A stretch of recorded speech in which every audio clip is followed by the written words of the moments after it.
always expect real trouble when an alarm comes in from any point on the waterfront. There's probably nothing nastier than a waterfront fire. All sorts of cargo is jumbled together. The flames feed on the worst combinations that a fire department can face, with temperatures so high that the water itself seems to burn. Yet here I was, in water bright from the flames burning over my head. If I had any sense, I would be swimming away from that hell at the water's edge. Instead, I was swimming toward it, hauling a hose, swimming toward one special building within that ring of flame, and wondering why I let myself be talked into this. I'd been warned that it could be a suicide mission, but it was too late now to turn back.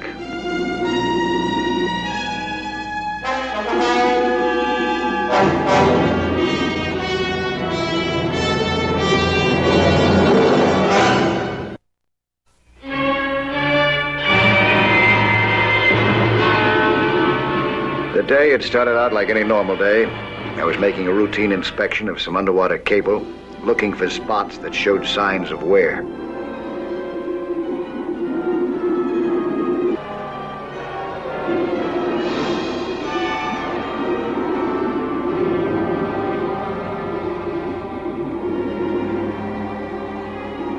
When I found one, I'd mark it by attaching a special buoy. This was my last one for the day. The water temperature had been perfect, the currents easy, and the work had gone well. Everything was just as right could be. I should have known that it was too good to last.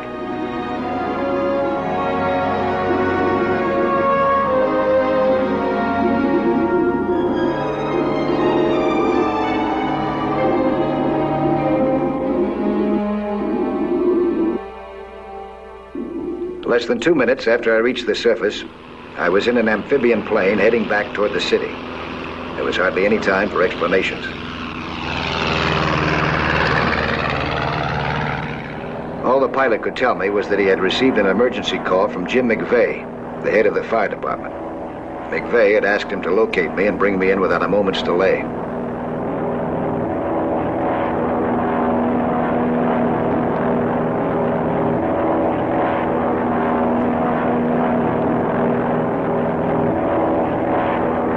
Then we got our first look at the waterfront from the air. It was the biggest fire that I had ever seen. Whatever it was that McVeigh wanted, I could be sure of one thing.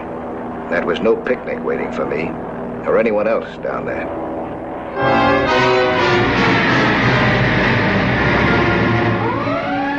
Chief McVeigh had just completed a personal inspection. He hadn't found it encouraging.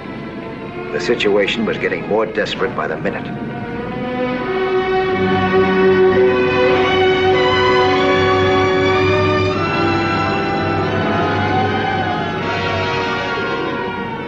Let me see point 2 again. Point 2. Oliver? Yes, sir. You better have the men from Company 12 join the others at point 2. Yes, sir. Hi, Chief. Oh, Mike, I'm glad to see you. Come on over. Here, you can see the whole thing from field headquarters here.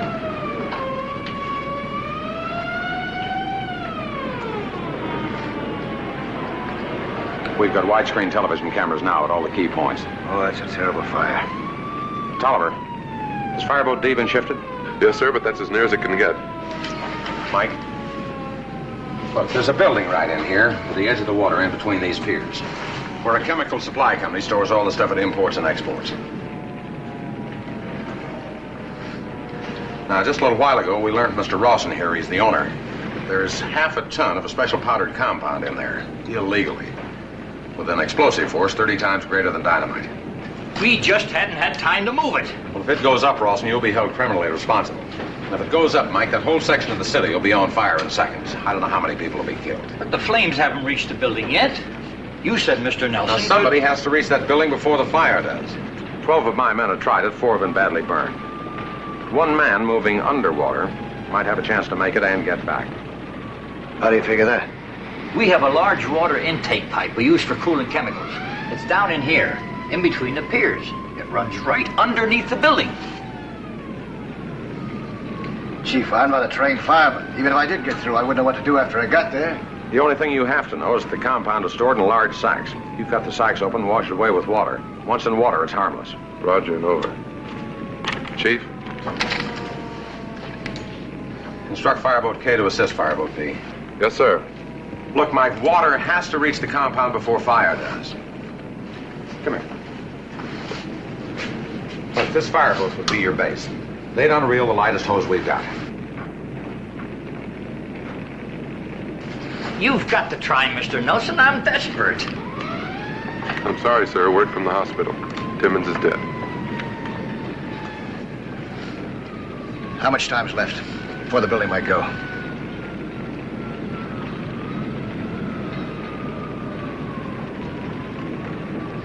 The way those flames are moving, I'd say 40 minutes at the most. But I've got to give the evacuation order in 20 minutes. Mike, I've got nearly 600 men working all around this area. A third of them could be killed if I don't make the right decision at the right time. Every man, every piece of apparatus will fall back for blocks. Heaven only knows what'll happen after that.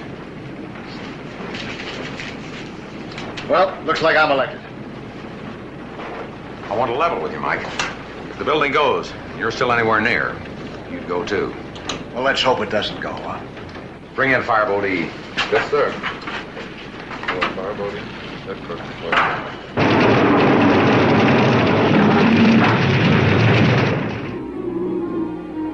McVeigh was right in his hunch about an underwater approach. It was the only way. The flame and smoke spread over the top of the water was an impassable barrier. I discovered that I could manage the hose fairly well despite the heavy drag. The water helped to buoy it.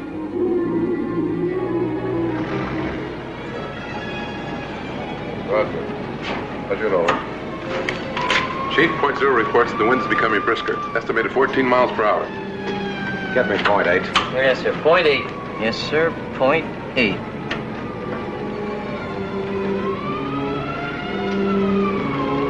It's the building next to mine. It's still just smoke. Oh, you see that glow inside those side windows?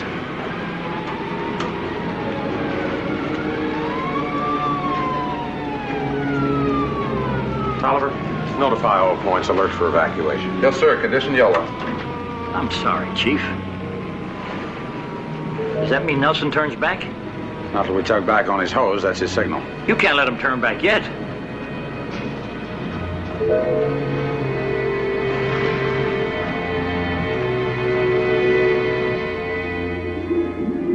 I could see that the intake pipe was certainly big enough for me to pass through, even with my air tanks. I pulled in enough hose to give me plenty of slack before I moved into the pipe.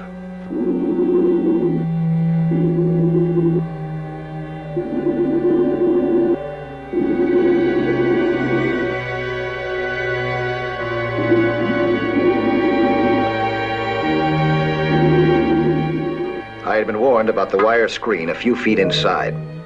A pair of wire cutters were part of my equipment. I unhooked them and went to work. It was a delay that I couldn't afford, but there was no way of avoiding it. I tried to keep myself from hurrying too much, so that the cut would be even and smooth, without sharp ends that might rip my air hose or the hose that I was pulling. But all through it, pounding in my brain, was the thought that I was now probably not more than 50 yards or so from a stack of sacks that at any moment could blow me and everything else around it to pieces.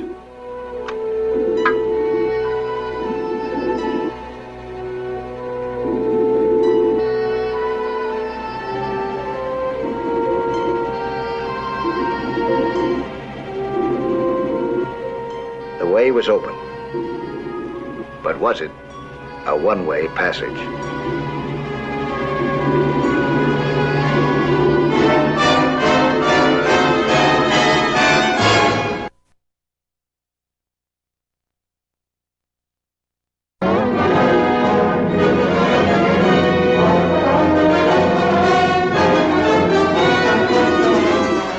I was entering a burning building through an underwater pipe. My job was to reach a store of highly explosive powdered compound with water before it was reached by fire. Over my head, blocks of waterfront buildings were a sea of flame, and my time was desperately short.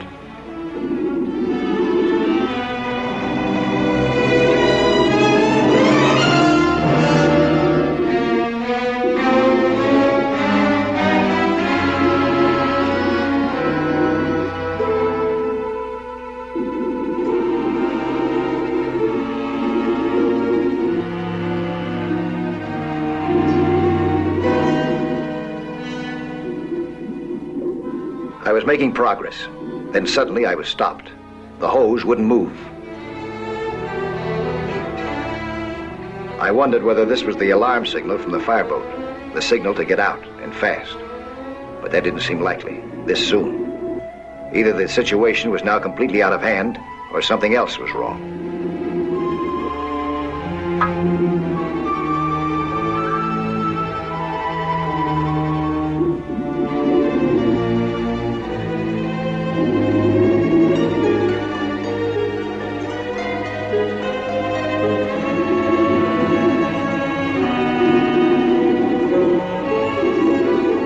The hose had caught on the fold of the wire. I freed it as quickly as I could, but it was costing me more time than I could spare.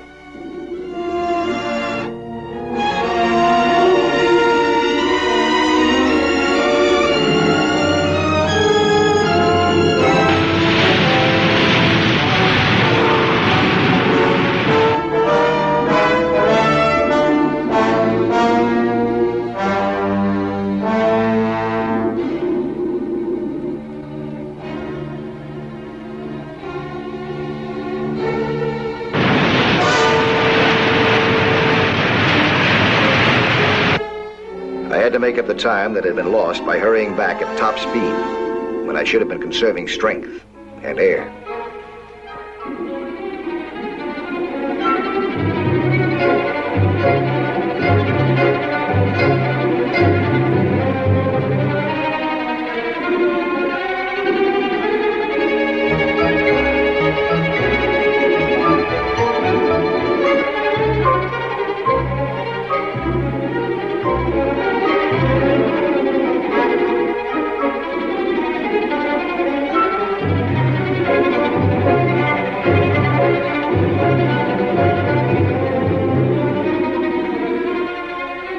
That piece of pipe was hot. I knew that I must be very close to where the pipe entered the building that I wanted.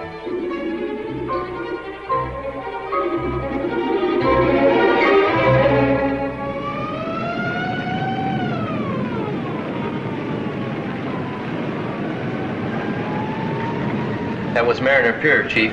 It's only a half a block from my building. Yeah, I know. Tolliver, what's the report on Nelson? Fireboat states are still unreeling hose. He must be very close. But the fire's moving so fast. Maybe you should call him back. Maybe we better get out of here, too. Let me have point 14. Point 14.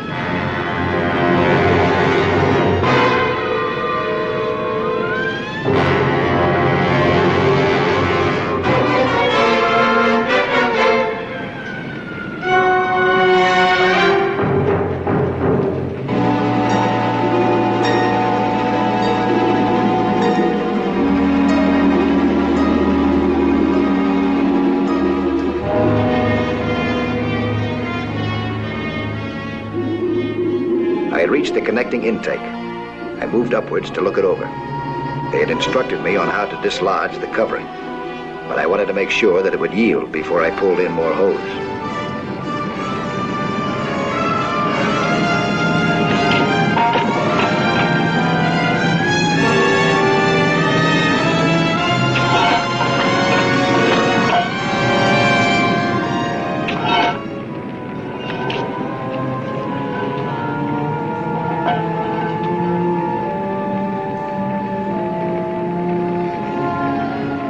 The smoke wasn't too thick, but it was rapidly getting thicker. And even in this deep basement, I could hear the distant sounds of flames and crashing buildings. It wasn't reassuring.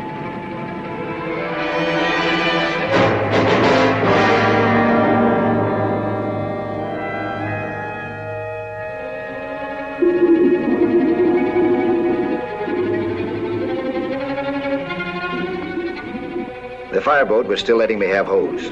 At least that was encouraging.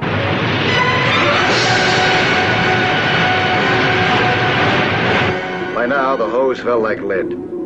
Just pulling it called for maximum exertion, and maximum exertion uses up air much more rapidly. I could only hope that my air would last.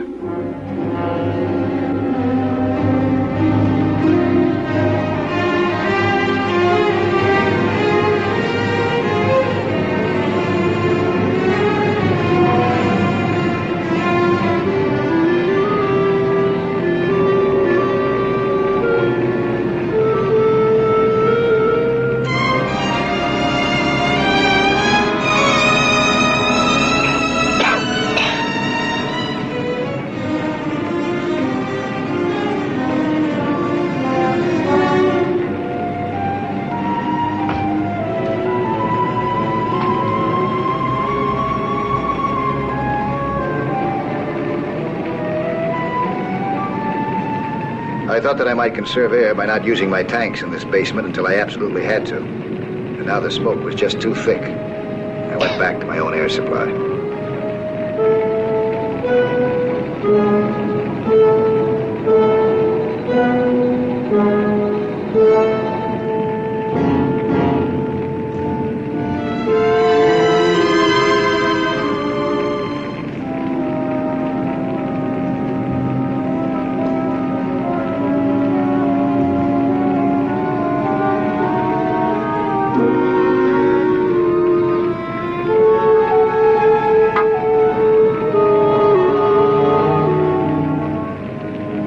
I cut a sack open. It was the wrong color.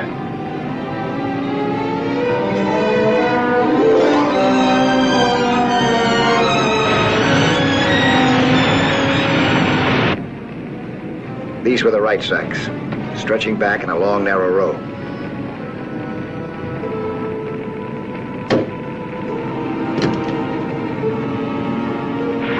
I opened the nozzle to wet down the area. It was a good thing that I did.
I broke and slashed the sacks open and dumped the deadly compound as rapidly as I could.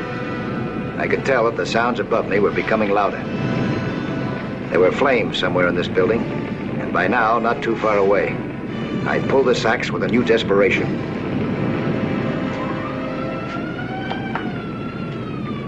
Chief, I'm just a civilian. I'm not used to this.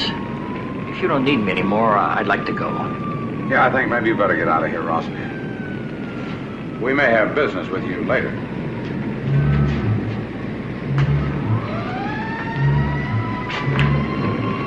Chief, I think you ought to take a look at point 11 now.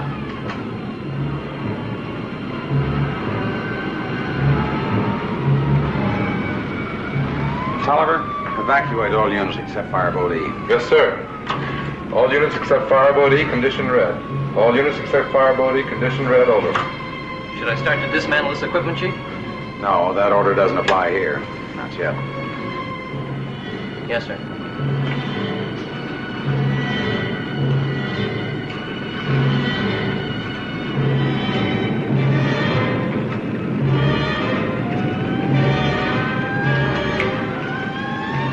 I thought you were going. Not while Nelson's out there.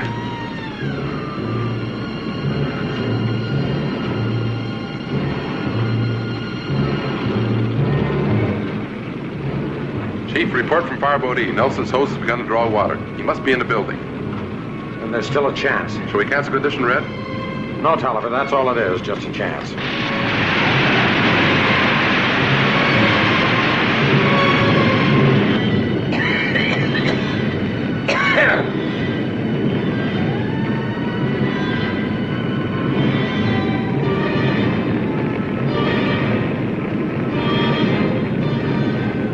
Well, there's no more margin. Your building is on fire. The roof is weakened. When it falls through, it'll carry the other floors with it. Tolliver? Yes, sir. Instruct Fireboat E to give Nelson his retreat signal. The instant he's aboard, they're to pull clear. Yes, sir. Headquarters to Fireboat E. Bring in Nelson. Over. And all three of you beat it. Now. The chief will. No, that's a direct order. Go ahead, Ross, and I'll be all right.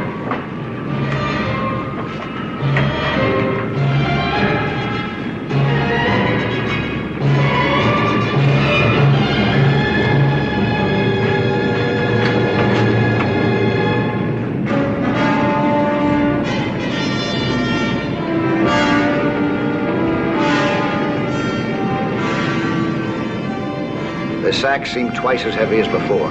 My arms ached. But I had made real progress.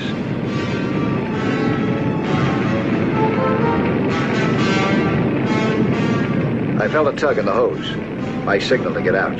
The area was being abandoned. But behind those boxes, there were too many sacks left. An explosion still could spread the fire far and wide. Now that I was here, I had to stay and gamble.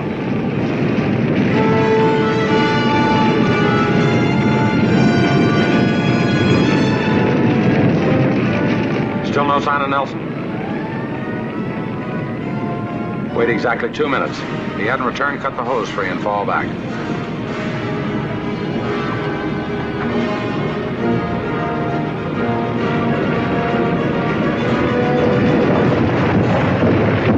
I was reaching the last of the sacks, and I knew that I must be reaching the last of my air, too. I could hear bricks falling, and beams. Close above me, something was burning like the devil's front doorstep.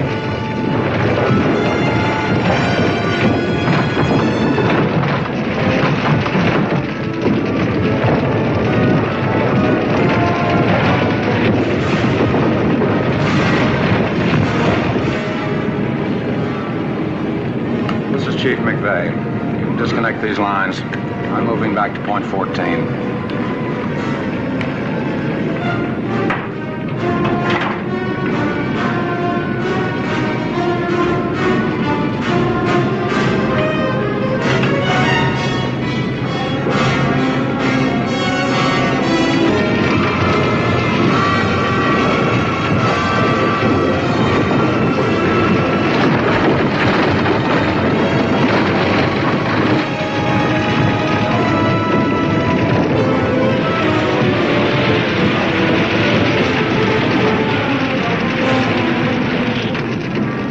Had run out. I just had time to finish and dive for the pipe.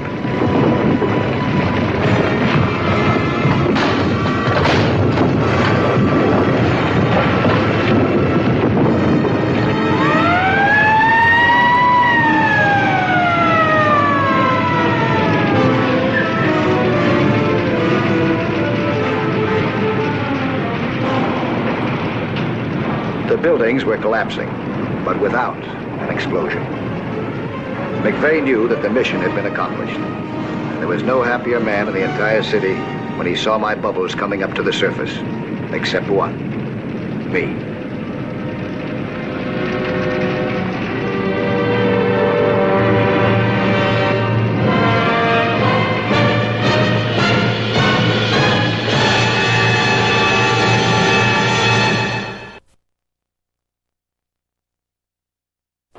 Hello there.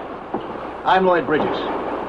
Skin diving is fun and adventure for young and old, but it can be dangerous. So know the sport well and don't take any chances. Be with you next week for another exciting sea hunt.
The island republic of Porto Santo is often called the Pearl of the Caribbean Sea.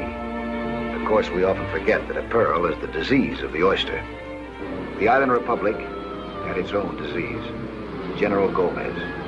He ruled Porto Santo with an iron fist. Many forts and high sentry towers reminded me that this island paradise was nothing else but a miniature police state. I believe in minding my own business. I came here to dive, not to get involved in politics.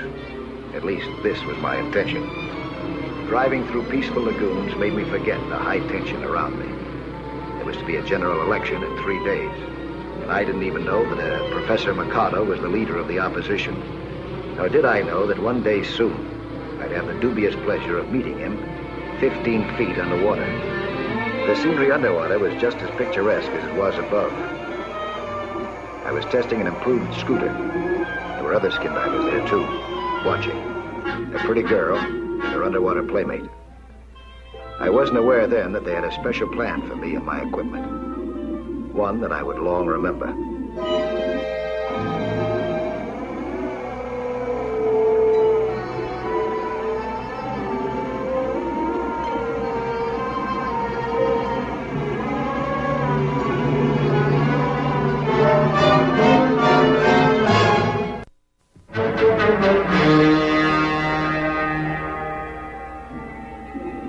The next day, I was spending my time 60 feet below, looking for certain rare shells from marine land of the Pacific.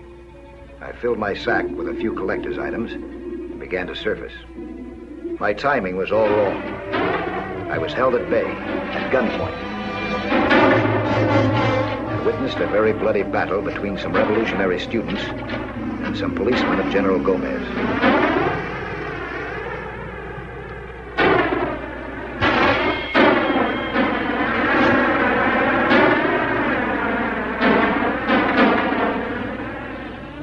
I headed for my boat as soon as I was allowed to. But even here, I found 2 unwelcome visitors, the skin divers that I had met underwater, followers of the missing Professor Mikado. They invited me on a little sightseeing tour. They had information that the missing Professor Mikado was murdered by the dictator's henchmen. They wanted me to find his body. The proof of his murder would swing public opinion. They had hoped that they could persuade me to come up with the evidence.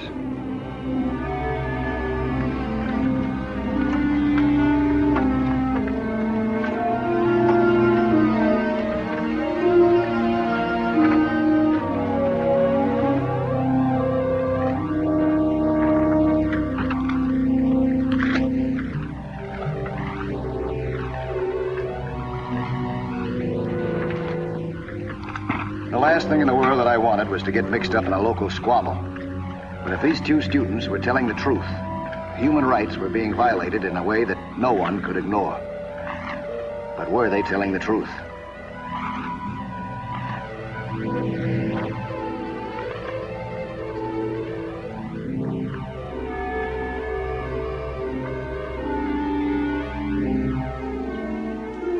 Just to get a look at the proof they offered was dangerous enough, because it meant scouting around the well-guarded summer palace of El Presidente. But to get the evidence they wanted would be to risk death.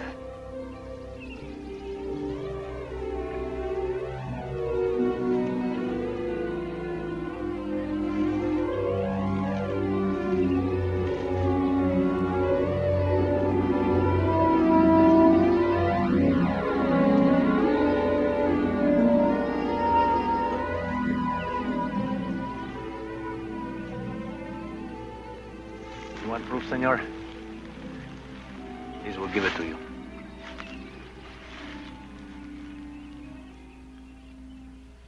The summer palace of El Presidente. Oh? Look at the pier below the palace. The iron chains. Yeah, I see. Before they put the body in the water, the guards said they weighted it down with such a chain. So? Look at the pier on the right side. Uh-huh. The chain between the posts there is missing. No? It's missing. What's that prove? What if you should find the chain in the lagoon tied to his ankles? Will I? On my word of honor, senor. So, will you help us? I don't know yet. There is so little time, senor. If there's anything more we could tell you. Well, you've told me enough. Then what? But is it the truth? Why would we lie to you? Gomez would love to be able to nail a United States citizen for plotting against him. You could be setting me up for that kind of a deal. You think we might be agents for Gomez? It's possible. I intend to find out. If we are not agents, you will help us? I'll get in touch with you tomorrow at the same time. Where? There's a bridge over the canal that leads to the sea. You know it? Yeah. I'll be there. Under the bridge at 4 o'clock. All right, 4 o'clock.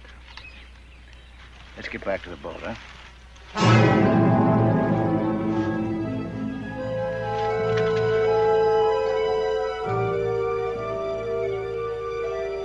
My friend Jerry Rockmill was the able representative in Puerto Santo of a news service from the States. It was a fortunate coincidence for me because I had a lot of questions to ask. And she had the answers. This man Gomez is bad news, Mike. The worst for us since Perón. For us? From any point inside this country, you could hit almost any point inside ours with an intermediate range missile. And Gomez is talking a deal with people who'd like to try. Well, it sounds like a good man to beat in the election. Sure. Only you can't beat something with nothing, Mike. What about Mercado? What happened to him? Now remember, you didn't hear this from me. But Mercado is dead, murdered. Any idea who might have been responsible for it? Gomez. But if I ever said so out loud, I'd be on my way out so fast my head would spin. If I had a head left. What if you could prove that Gomez was in some way responsible for Mercado's death? Public opinion would turn against him. Gomez would be on his way out. You know of a young fellow by the name of Jose Garcia? Yeah. He's the leader of the Mercado group in the university. Why? He claims that he knows where Mercado's body is. Wants me to recover it. You did tell him you would. No, not yet. Shall we go? Thanks for the fill-in. I'll let you know what happens, huh? You are going through with it, aren't you? Well, I'm going to try. Then I'll get my head kicked in, too. What do you mean? Too good a story to miss. There's nothing like on-the-spot coverage. Hooray.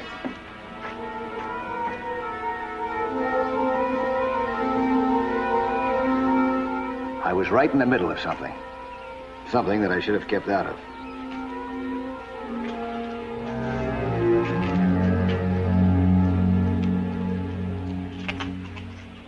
You sure he meant this place? Yeah, this is the place, all right.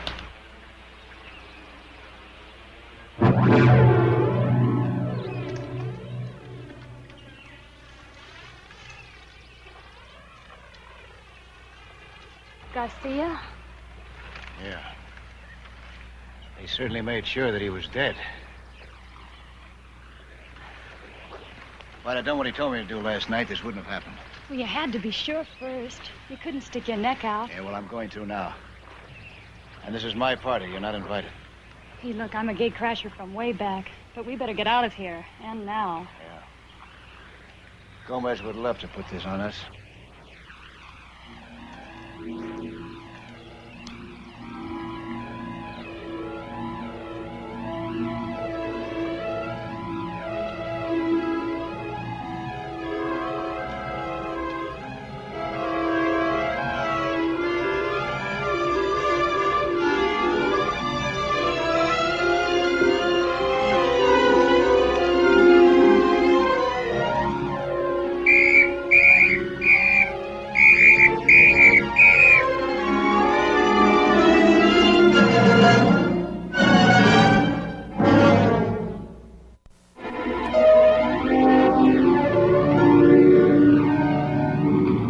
Jerry and I looked like a couple of fishermen, but we were on a mission which could easily cost us our lives. Its strange objective was to find a body and a chain on the bottom of the lagoon. I hadn't wanted to get involved in it at all, but now I was up to my neck in it.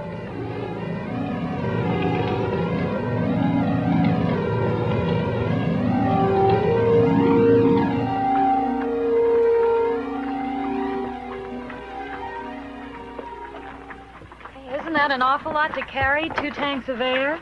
That's about 60 minutes worth. And I'll use up about 2/3 of it to get there and back. That means I only have about 20 minutes of air to look for that body.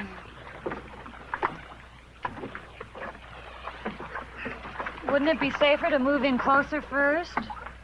Well, I might be wrong about those patrol boats. You take care now, huh? Don't worry about me.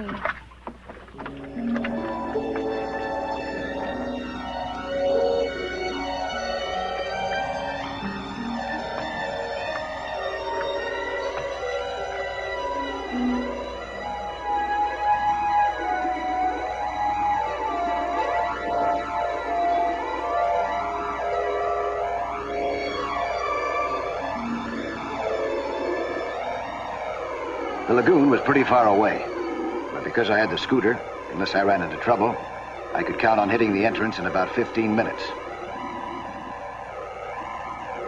The scooter and its light functioned perfectly. There were strong currents, but I went deeper and avoided them.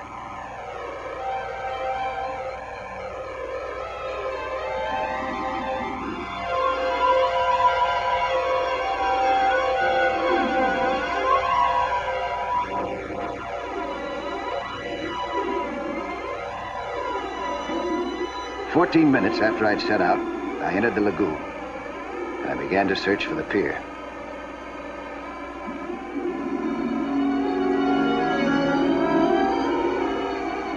As I moved in toward the shore, I was tempted to surface to get my bearings, but I knew better than to risk it.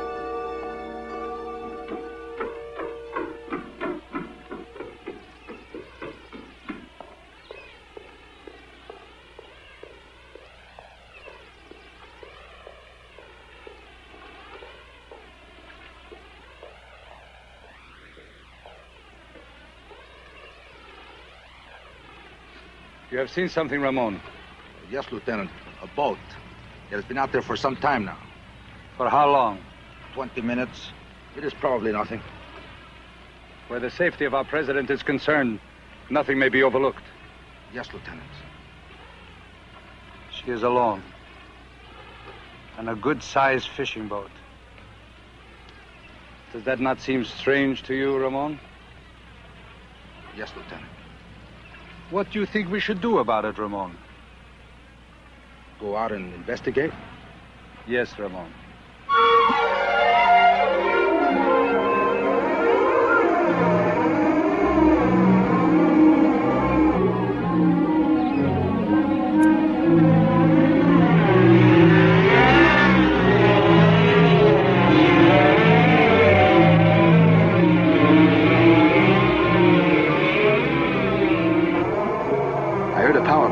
So I turned off my scooter and its light and waited.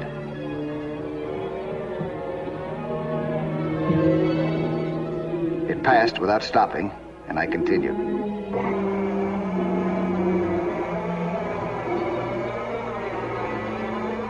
Soon my light picked up the pilings of the Palace Pier. Now my real work started. I began to spiral in on a wide search area. I was concerned about running out of air.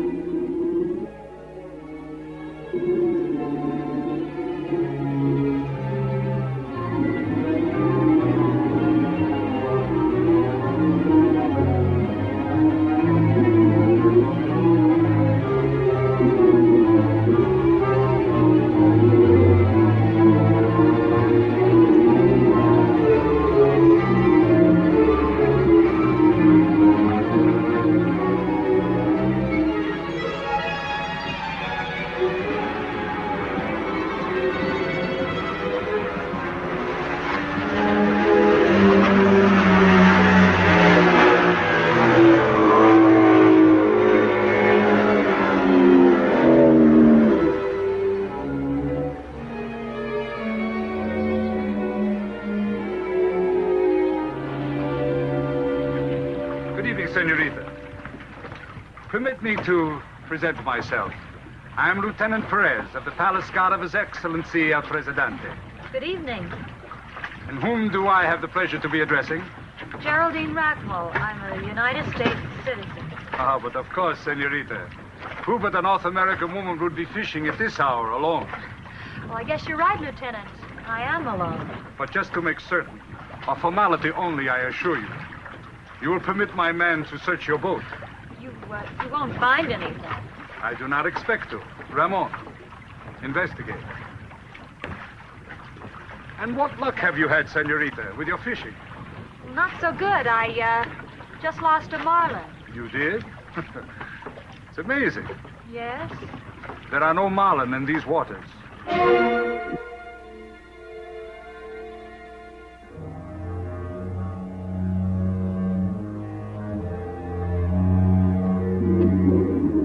I'd used up more than half of my air supply without sighting a trace of what I was after. Yet I didn't want to quit.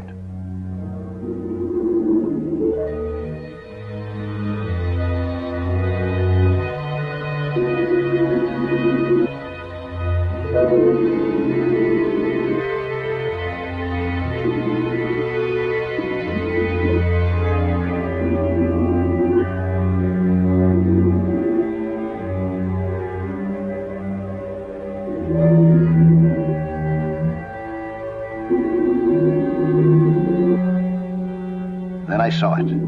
The evidence that I was looking for.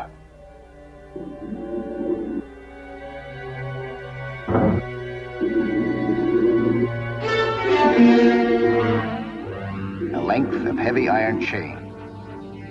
I could see immediately that it matched the fence chain around the summer palace, and I had no doubts as to whose body it was tied to.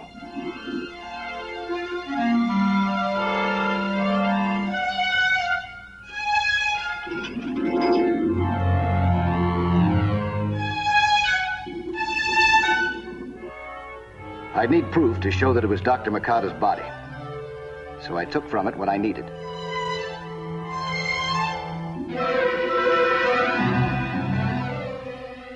A medallion,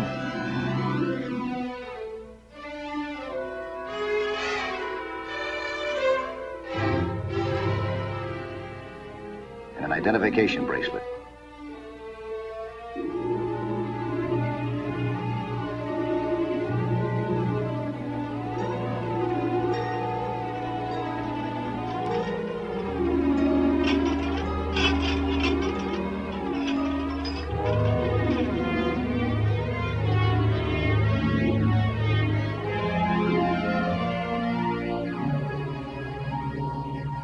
I noted the spot well so I could find it again, and headed back.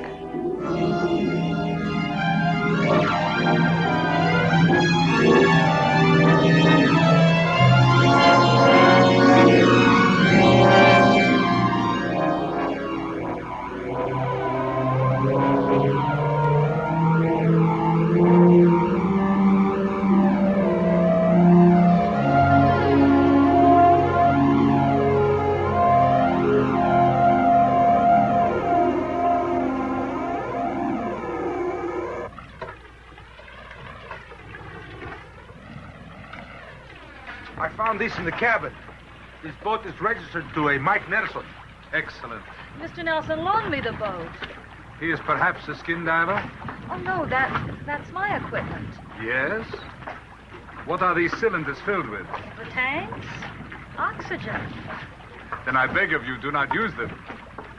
Underwater, one uses compressed air. Thanks for the warning. Punada, senorita. Punada.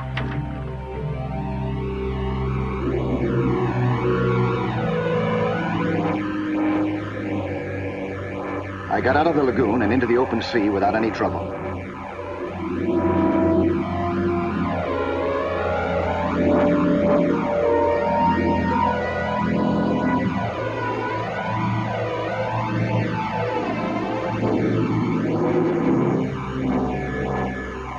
Suddenly, a powerful riptide picked me up and spun me around. Unless I got clear of it, I'd use up what little air I had left and would have to surface. Then if one of Gomez's patrol boats came along, that'd be the end of my evidence. And perhaps me.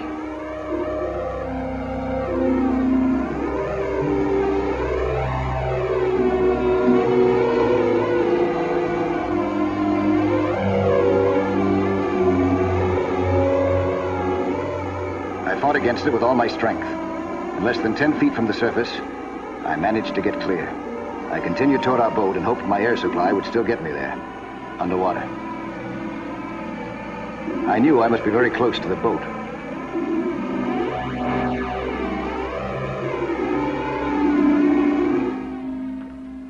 longer are we going to play games? Until you tell me why you are anchored out here in sight of the palace. All right, I'll tell you. About 2 weeks ago, a man I know, Dr. Mikado, came out to the palace. I haven't seen him since, and I thought he just might come swimming by. You do not amuse me, Senorita. I didn't intend to. Dr. Mikado came to the palace because he wished to withdraw from the elections.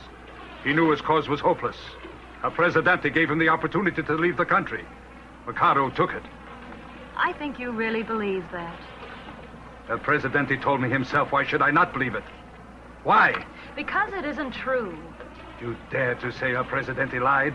No, not without proof, and I don't have that yet. Then you never will have. I'm starting to think you're right. Of course. Even to think. What is that? Those bubbles. What are they?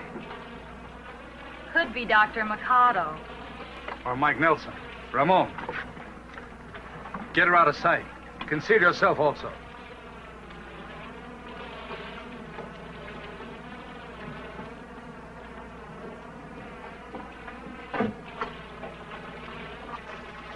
For the first time since I'd left the cruiser, I figured I could relax. I'd get back on board, turn the evidence over to Jerry along with an eyewitness report, and let her take it from there.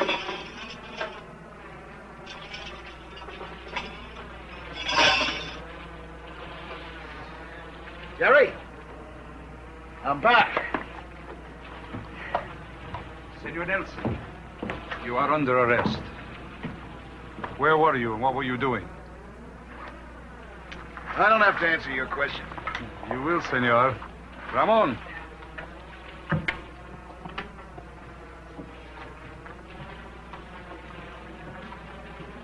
You all right?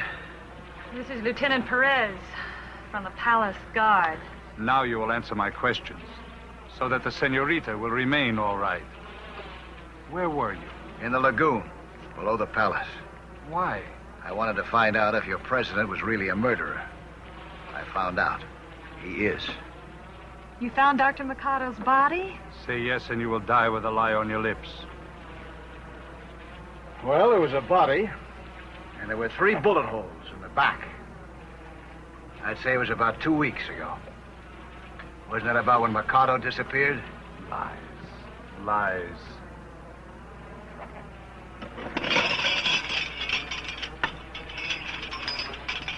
This chain came from the palace pier. What about it? It was wrapped around the body to weigh it down. Dr. Mikado is not dead. He is out of the country. You will pay for your lies, senor. You think these are lies? That's his medallion, his wristwatch, identification bracelet. Then it is true. All they have said about him is true. All true.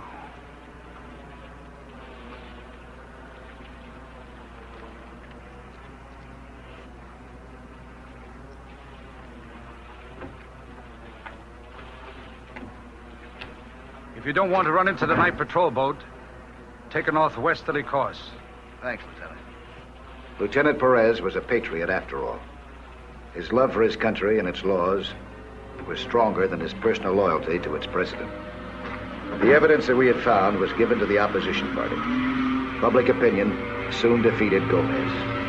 And my improved scooter checked out as the best friend that Mike Nelson ever had.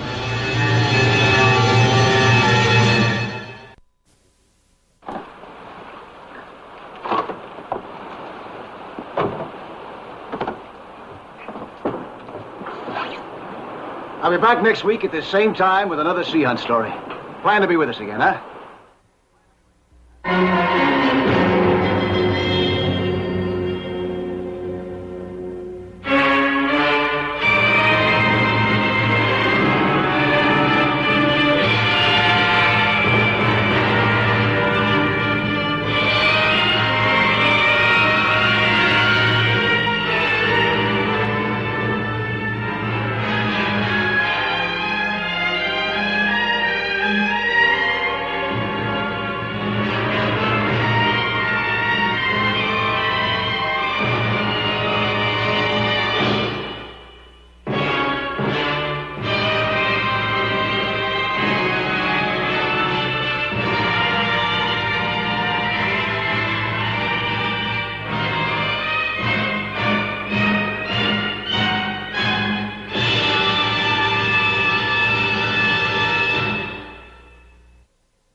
I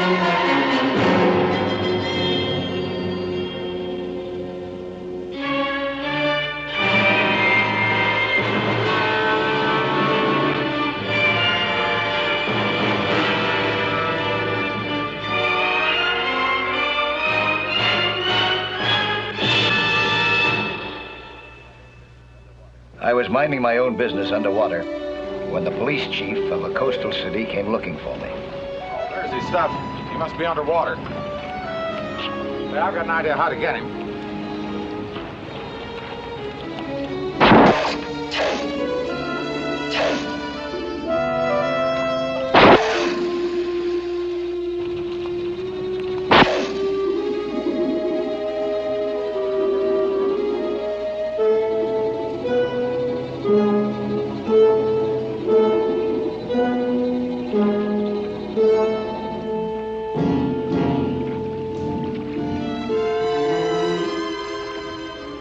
Hey, Chief. What's the idea? That you're a friend of mine. I'm sorry, Mike. It's the only way I can think of to get you out of there in a hurry. Well, I'm sure glad you got a good shot. What do you think? You didn't think I was really trying to shoot you, did you? Look, Mike, there's no time to lose. How much air have you got in those tanks? Oh, I'm practically full. What? Good, come along with me. Why? I'll explain to you on the way. What's up? There's a kidnap ransom about to be paid. $100,000. I need you.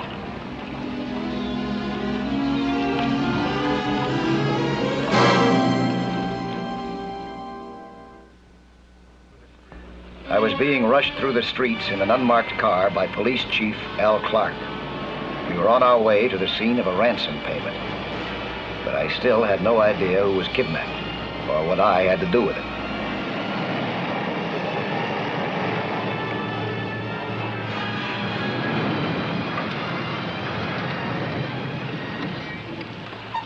We'll wait here until we hear from headquarters. Now, I'm going to have to give you this quick, Mike. In a few minutes, we're going to move in on a car driven by Howard Stoneham, president of Stoneham Electronics Corporation. You know him? Yeah. Will they kidnap his son?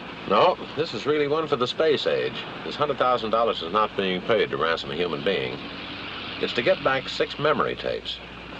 Oh, the tapes they use in electronic computers, huh? Yeah, that's right. Without them, all of Stoneham's computers are dead, and they contain vital experimental data that's not recorded anywhere else. It'd take a minimum of 8 months to replace them and cost over $1 million. Now, Stoneham is so desperate he absolutely refuses to work with us. He's afraid we'll scare him off and he'll never get his memory tapes back. What have I got to do with all this? Well, Stoneham was told to deliver this ransom money in a clear plastic box with a lead bottom. And they were very specific about one thing: it had to be airtight. You think they mean watertight, huh? That's right. I think water may be involved somehow in the delivery of this money. And if it is, you're going to have to make a dive for us in a hurry. Headquarters to 001. 001. Subject vehicle just parked southbound near 9th Street Bridge in the Little Venice area. 10-4. 10-4. My hunch about the water was right. You better squeeze down out of sight, Mike. Go ahead.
Got a lot to explain, Mr. Stone. In there.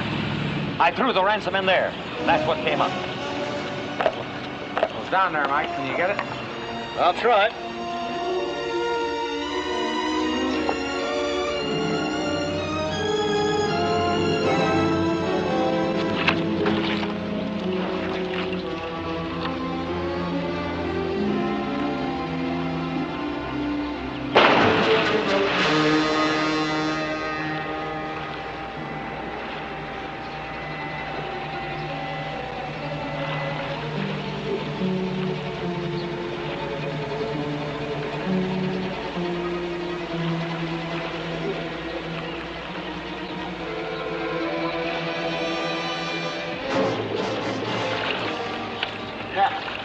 I'm gonna see what else I can find.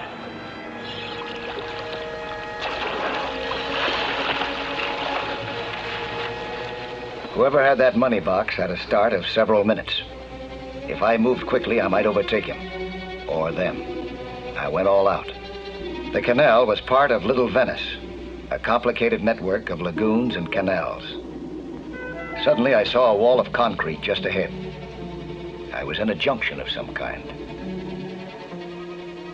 I didn't realize just how complicated it was. I rose to the surface for a better look.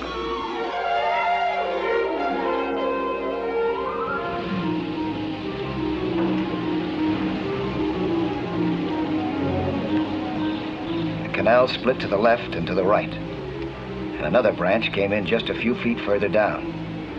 Whoever I was chasing could have slipped away in any one of several directions.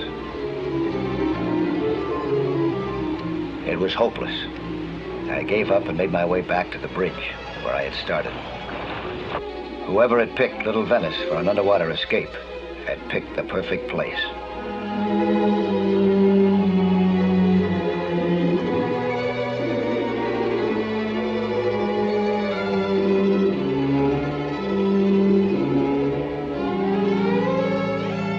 When I first dove in, there had been no time to examine the area around the bridge.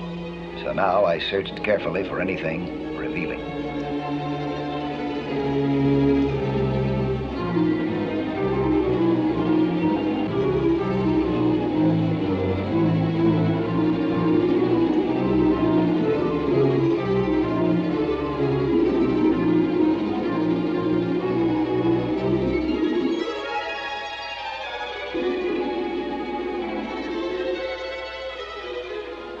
One thing caught my eye. It seemed very trivial. There was just a fleck of color less than an inch long on the bridge pillar. It seemed to have a couple of tiny wavy lines in it. And an odd combination of colors. Light blue and pale green. At the scene of a crime, almost anything can have some significance. See those funny little wavy lines? Probably nothing to it, I guess. But it was right down there where the box was dropped. Well, I'll have the lab take a look at it.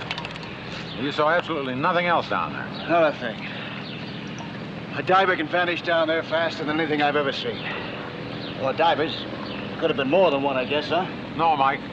Stoneham saw only one set of bubbles. There was only one man. And you've got to get your hands on him right away. Yeah, we've got new trouble. Oh, what do you mean? Only 5 of the tapes were returned. The 6th one is still missing. And that's the most important one of all. Stoneham here is convinced it's going to be put on the international espionage market and sold to the highest bidder. Wow. Was that ransom money marked? No, the money wasn't marked. We do have the serial numbers, though. Now, whoever collected that money is going to have to hide it until things cool off. I got a hunch where it might be hidden. Where? The ransom was collected underwater. I bet it's still there. It'd be the safest thing for him to do. Yeah, that makes sense. Mike, you're going to need help. Unfortunately, my men don't dive. There's a skin diving club here in town called the Depth Divers. I'm sure that some of the fellows would be glad to give me a hand. Yeah, but can we trust them to keep it quiet? Well, what other choice have we got? It's too much of a job for me to handle by myself. Look, whatever you're going to do it quick, please. Yeah, you're right, Mike. We have no other choice. Go ahead and contact those divers. The skin diving club, called the Depth Divers, was one of those small organizations where all the members chip in to buy equipment and pool it.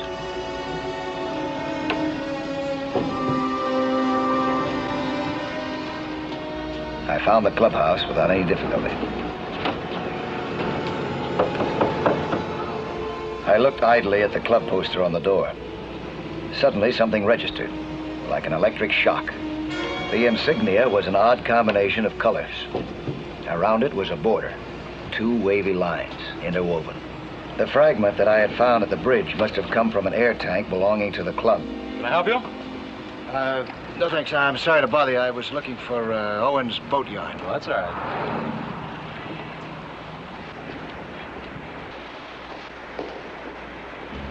You know who that is?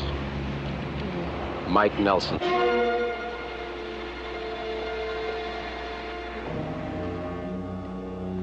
I realize now that I'd have to do my underwater searching alone. It'd be foolish to tip off the depth divers after what I had discovered. I was using a sensitive metal detector. The search was long and tiring. It began at the bridge and took me in an ever-widening spiral. The canals were so complicated that I had to follow my maps carefully.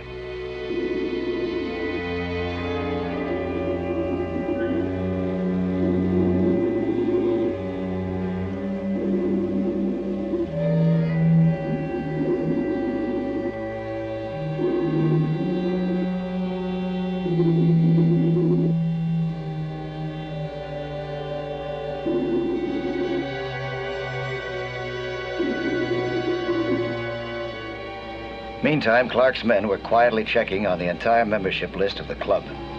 They were looking for someone with an unusually advanced background in electronics. Whoever had stolen those tapes really knew the score.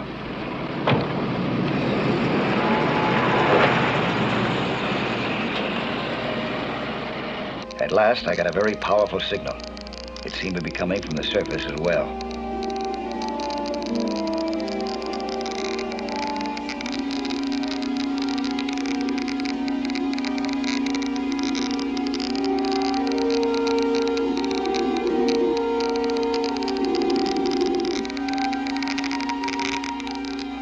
I rose to take a look, and was glad that I had.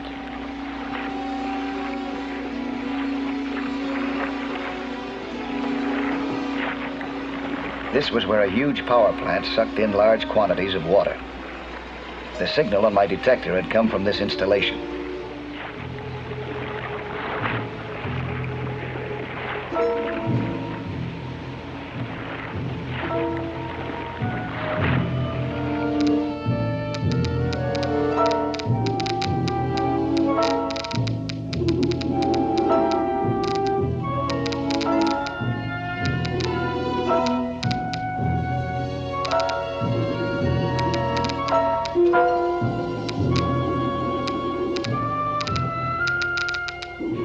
My hunch about an underwater hiding place could so easily be wrong. And at the same time, my thoughts kept coming back to that area marked danger, keep out. If I were trying to hide something where no one would be likely to go, that would be the very place that I would pick.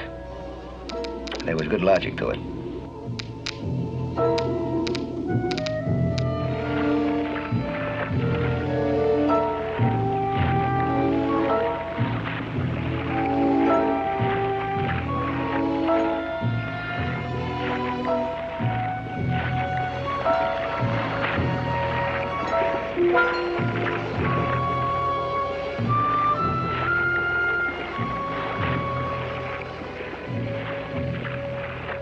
Suddenly I knew I had to have a look. Danger or no danger.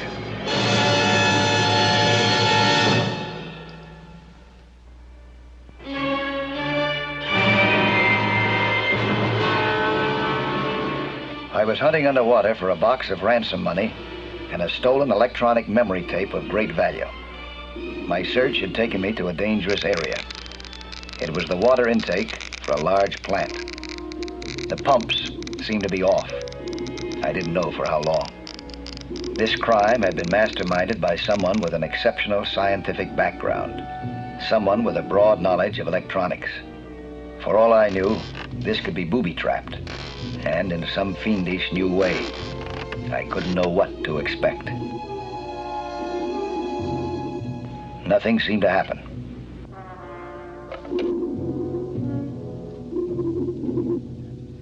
I began to attach a safety line in case the pumps should go on.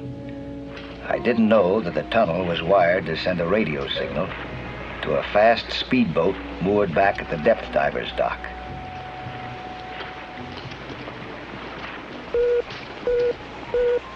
Don, quick! Throw off that line. Could have been a fish. Not the way I got that wire rigged. It's Nelson.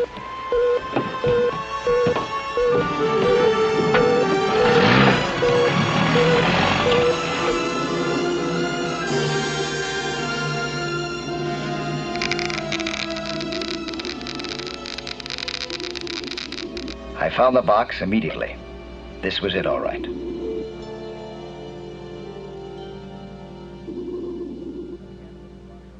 I began to look the box over very carefully.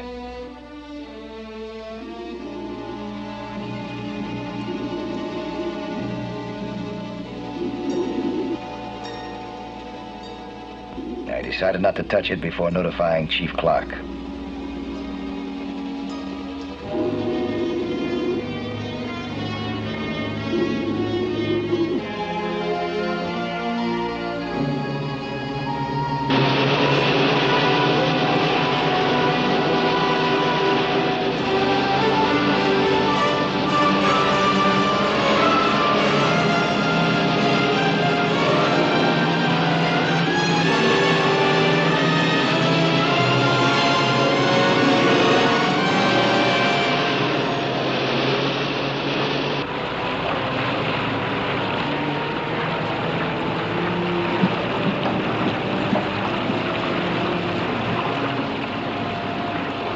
Gilliam's boat.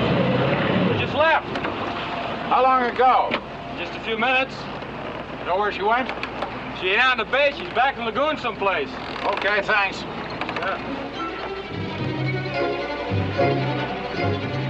Al had just missed making the arrest, which could have saved me from what lay ahead.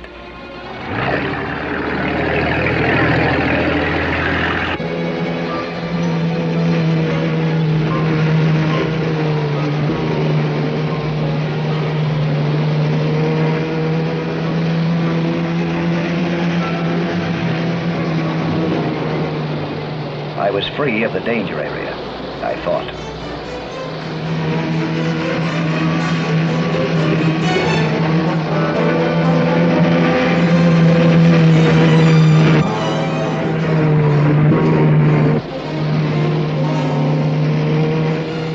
This was no accident.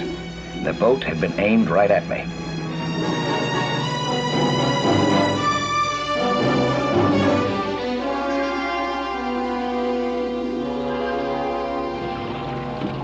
Back here and give me a hand.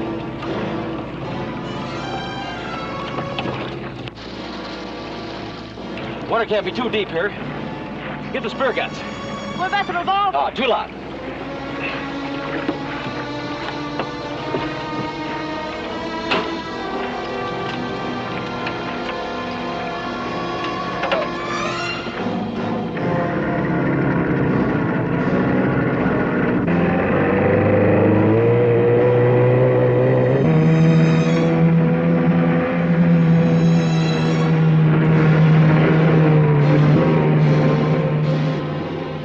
I seemed to be getting away from the boat.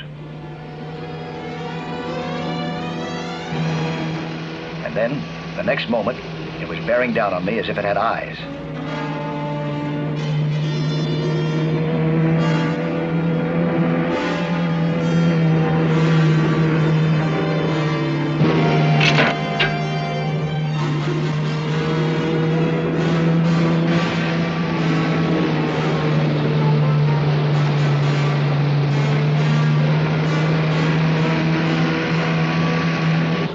Then I understood what was hanging just below it.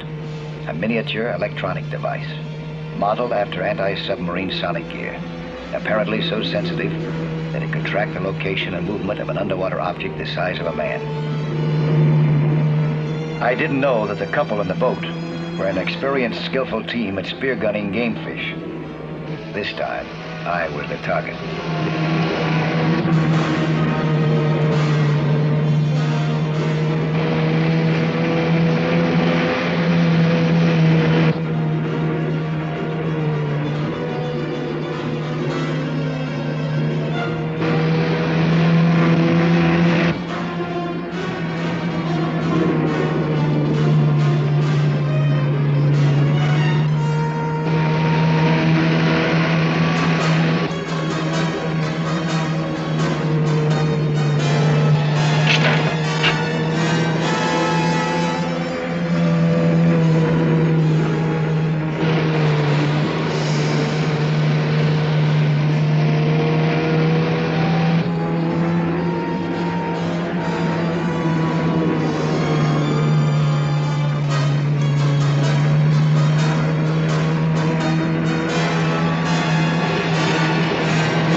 I knew that they could keep this up much longer than I could.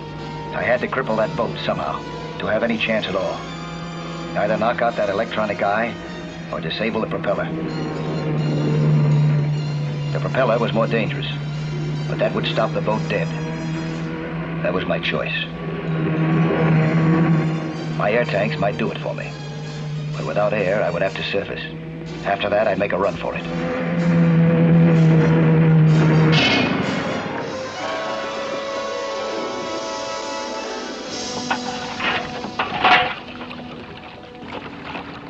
He's over there.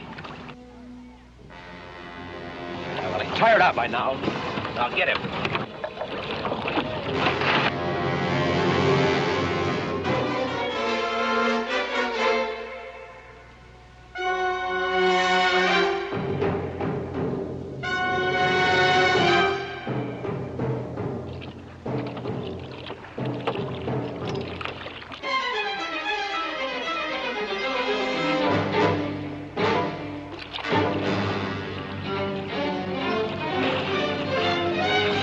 Cassie, get the pistol!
I don't know.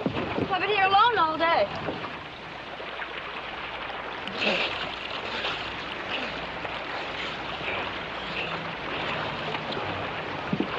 All right, Mike. Bring him in here.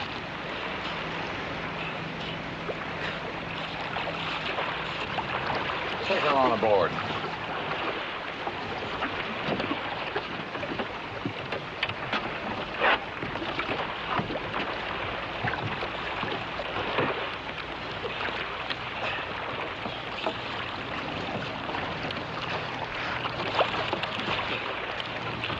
Get up.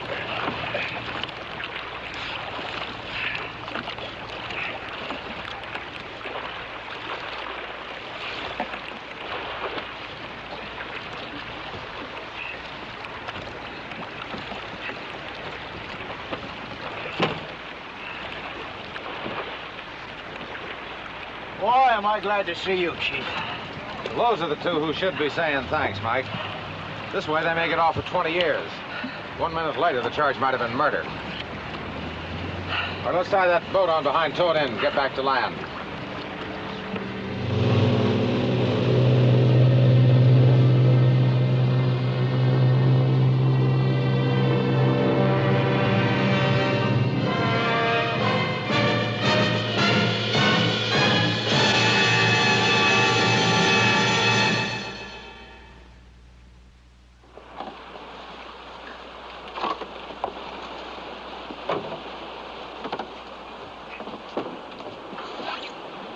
I'll be back next week at the same time with another sea hunt story. Plan to be with us again, huh?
My name's Nelson, Mike Nelson. 50 weeks in the year, I'm a professional skin diver. The other 2, I take a vacation. How do I spend it? Skin diving, of course. Where? Well, this year I picked Nassau in the Bahamas. But there was no sense trying to explore everything in one day. I had 2 wonderful weeks for that. And then there was a lot to see above water, too.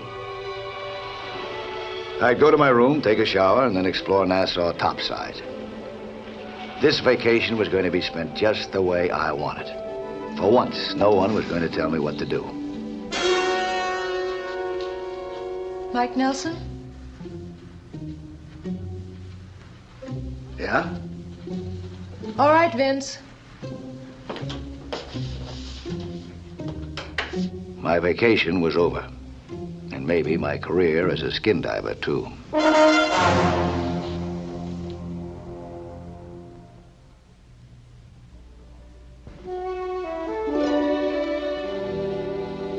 My visitors meant no harm, except to my vacation plans. Vincent Rica and Nancy Stewart were here in Nassau on orders from the United States Secret Service to find something that had only been lost since World War II. Those days, the Nazis were pretty active down around here. They operated out of a little country called San Carlos. You know it? Oh, yeah. Well, they paid off their stooges in counterfeit American dollars. Only the last payroll plane never made it. It crashed off the coast, somewhere inside the 3-mile limit. With $2 million worth of these on board. $2 million? You can't tell in here, but under a special light you can see the salt water stains. Well, then this means that they've already found them, huh? Yeah, but only 11 of these have turned up. So chances are we can probably get most of the $2 million back. Why doesn't Washington ask San Carlos to get them back? They did. San Carlos promised to find the wreck and catch the salvages. They didn't. It's our move now. We're on our own, unofficially, Mike. What do you say? What do I say? Can do? Well, no. In the first place, I'll need all my equipment and... You've got it. I have? The Coast Guard's got your own boat standing by at Prince George Dock right now. Oh, you were pretty fast, don't you? And Nancy here will be a lot of help to you. What do you mean, she's gonna go with me? I'm a qualified diver, Mike. I don't know. I think it's a good idea. And look, where you're going, they speak Spanish, right? I speak Spanish. She's also a very good cook. You are? Okay, it's a deal. Always hate doing my own cooking. It's only a short run from Nassau to San Carlos. But it was long enough for us to work up a fairly convincing story about why we wanted to explore the offshore waters. They happened to be happy hunting grounds for dolphins. We decided to represent ourselves as marine biologists, and I won the honor of selling that idea to Senor Arturo Mendez, the San Carlos Minister of Marine. Senor Mendez seemed to do pretty well for himself. 5 minutes' talk with His Excellency explained how he did it, not just through charm. He had judgment, too, such as, well, he knew when to apply pressure and where. Nothing would please me more, senor, than to have you study the dolphins of San Carlos. Only some of my fellow citizens might object. I don't understand why. What makes men do anything? Love and fear. Love of money, fear of losing it. Your researches might cost our fishermen a catch or two. Life is hard for them, senor. I see. Indeed, without the emergency fund maintained by this ministry, many of them would starve. Regrettably, the fund is depleted now. Until it is replenished, there is nothing I can do. Oh, thanks, yes, sir. When it is replenished, senor, your request will present no difficulties. Oh, I wonder, senor, this fund of yours... It is not mine, senor. I am merely the administrator. Well, does the fund accept contributions from private individuals? In what amounts? Oh, say, $500? I have no choice, senor, but to accept such a contribution on behalf of the fund. Make this up to you, senor, as administrator? Please.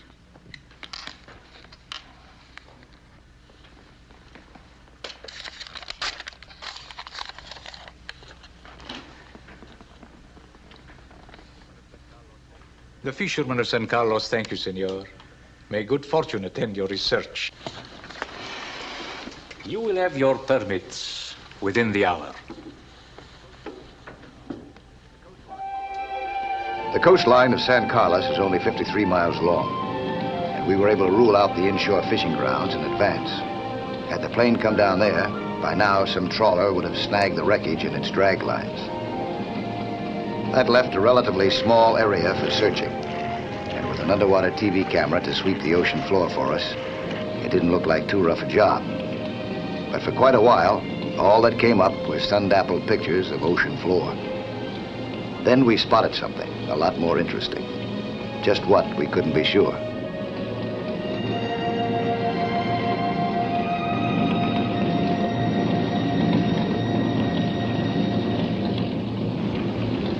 Do you think we found it? I don't know. Maybe. I'll tell you in a few minutes. Hey, aren't you gonna let me help? Yeah, sure. I haven't tasted any of that cooking of yours yet. Bake a cake.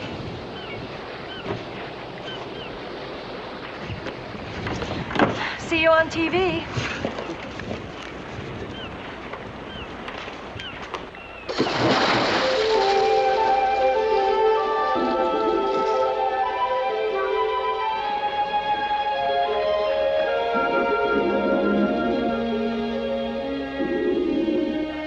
Nancy saw me on TV, all right. But what did I see? A coral-covered anchor.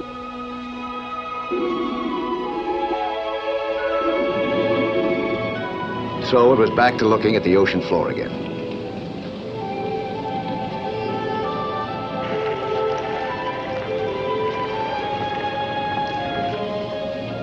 Another hour.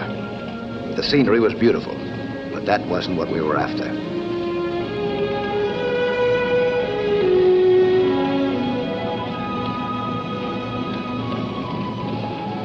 Then suddenly, there it was. What we were looking for. It had to be. That's it, Mike. That's the plane. Yeah, it looks like it. It's a tail assembly, anyway. Finding the rest of it, though, and the money might not be this easy. Alone, no. But if you let me help, it'll be a cinch. I'm gonna check this out alone first. It might be booby-trapped. I anchored a buoy over the target area, then headed down toward the wreck.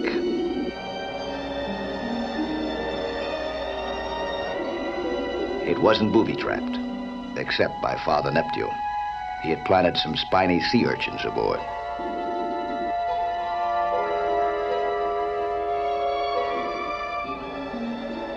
The rest of the wreckage was nowhere in sight. I was going to need help, lots of it, to find that counterfeit loot. Nancy was more than willing to join the search party.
She belonged in the Secret Service.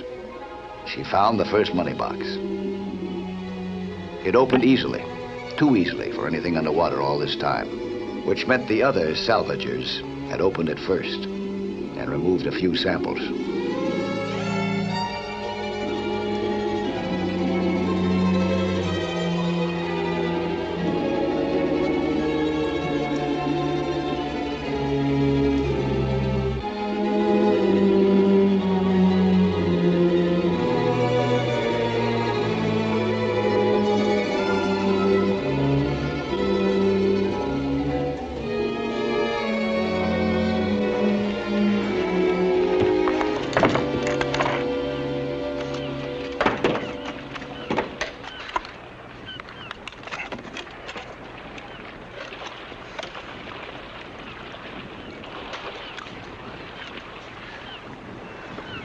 I still don't understand why, Mike.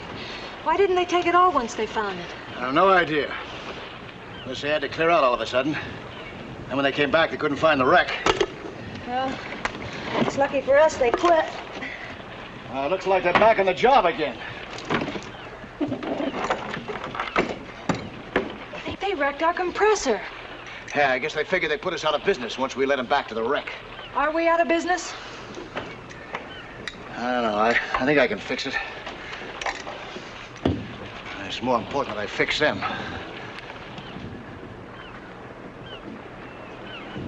Oh. Now look at them. They might have glasses. Think that's where they came from? Yeah. And I'm gonna invite them back.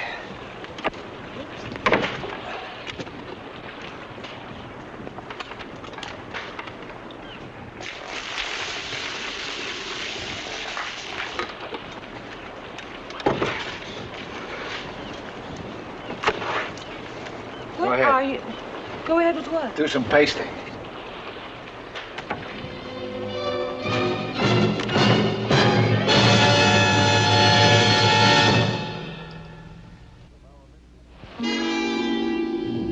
If our mystery guests did come back, we'd be waiting for them.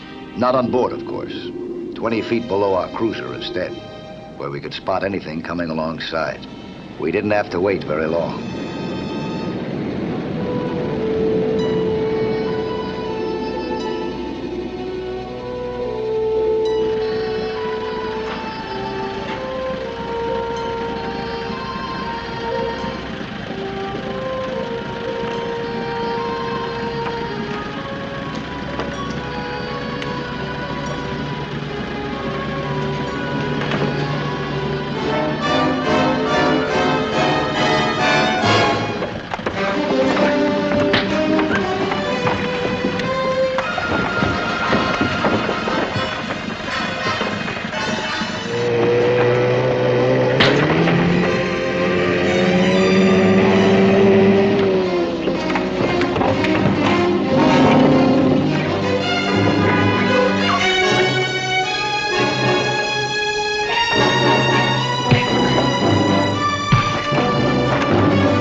Come on aboard.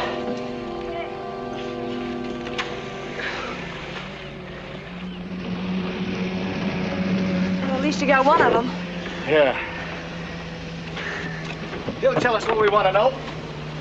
If he doesn't tell us, we'll tell Commissioner Mendes. Come on, you.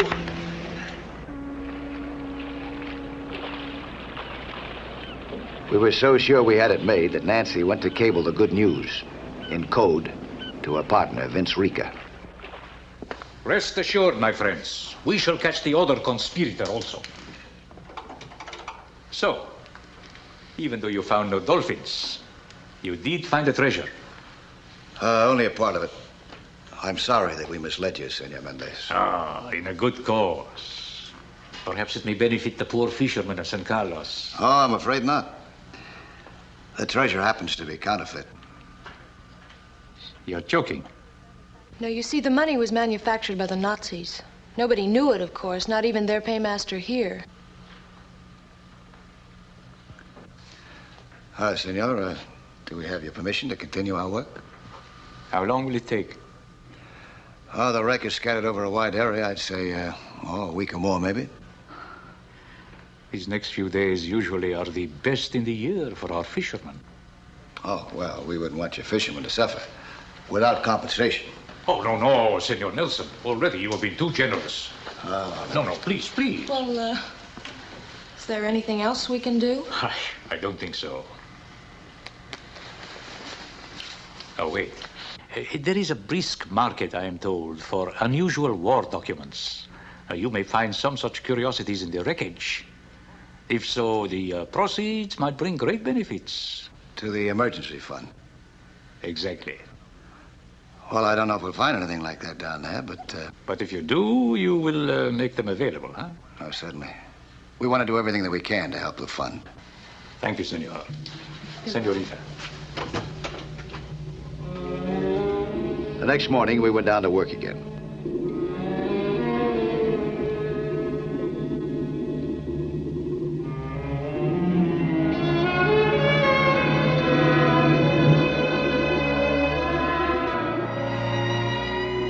To speed up the search, we split our forces once more.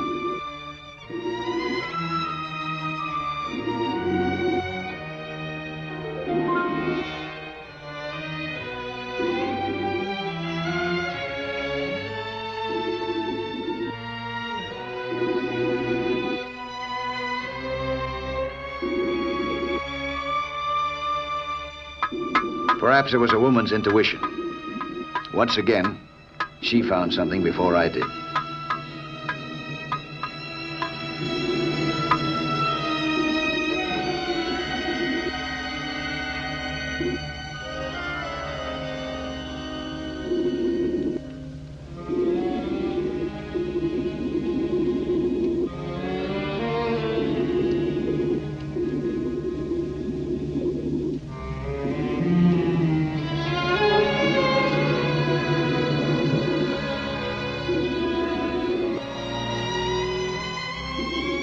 What I found wasn't a money box this time, but a dispatch case encrusted with coral. Nancy was all for taking it topside right away, but I vetoed that one, because our first job was finding counterfeit 10 spots.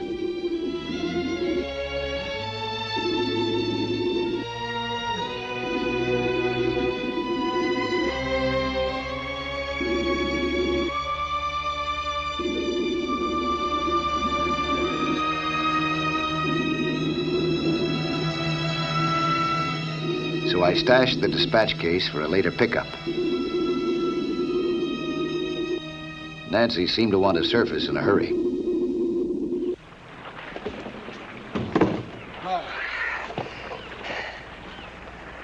Nancy? You bushed? Yeah. Now, let's take this off you, huh?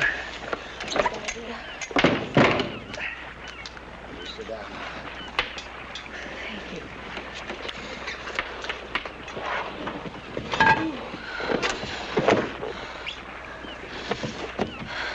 I'm all right, Mike.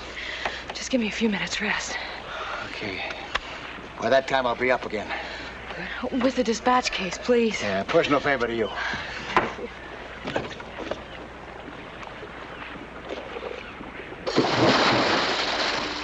Matter of fact, I was kind of curious about that case myself.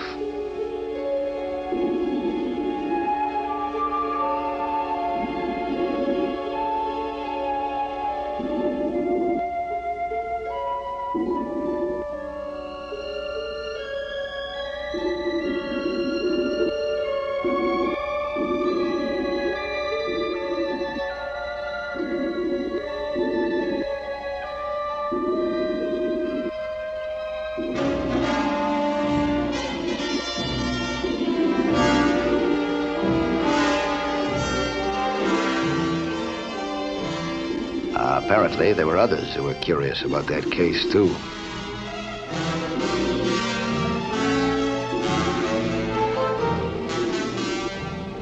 With my hands free, I decided to meet these troublemakers head on.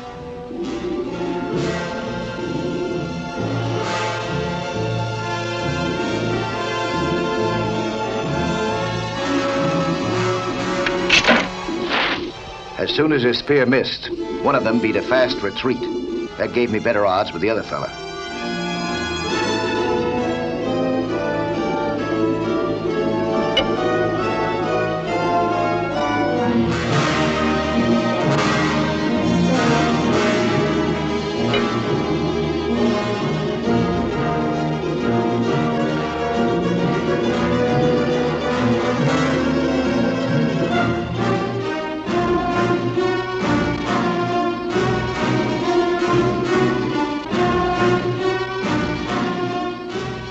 recognized my prisoner. I had arrested him the day before.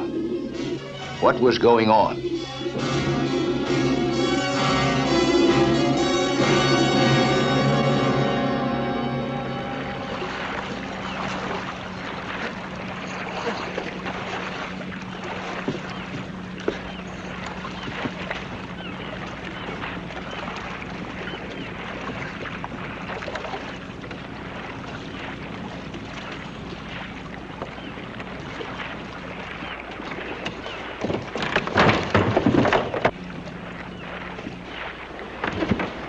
Nancy!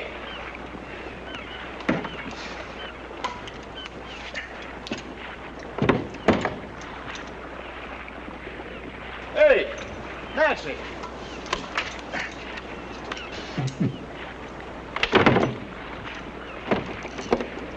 Nancy, where are you?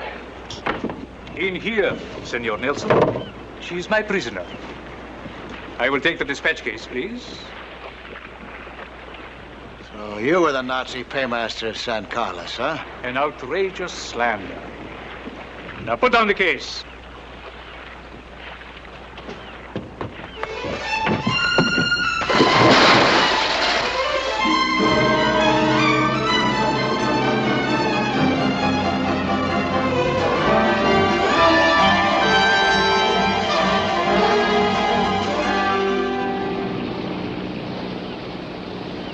Glorious day, Senor Nelson. Truly. A pity it is your last as a free man. Yeah, it's funny. I thought you were my prisoner. Until we reach the harbor. Yeah. And the harbor police take over. You forget, Senor. The harbor police are under my command.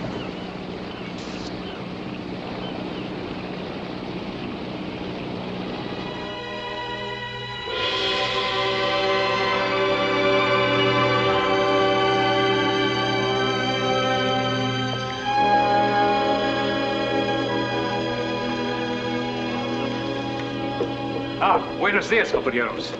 Arrest this man. And his woman also. Si, Senor Commissioner. On what charge? Conspiracy, assault. I will present particulars another time. And for the moment, take the rope off my wrist. Would you like to hear my side of this? Have you lost your senses? I gave you an order. He follows mine, Senor. Presidente Blanco himself authorized me to arrest you. On what charge? Treason. The particulars will be presented later when the American agent arrives from Washington. His name wouldn't be Rica by any chance. It is. You uncovered evidence linking Senor Mendez to the Nazis during the war. Lies! Slander! Not according to what's in this case. Every paper is countersigned by a man named Hitler, including his instructions to his paymaster here, Senor Arturo Mendez. Yeah. Come, Senor.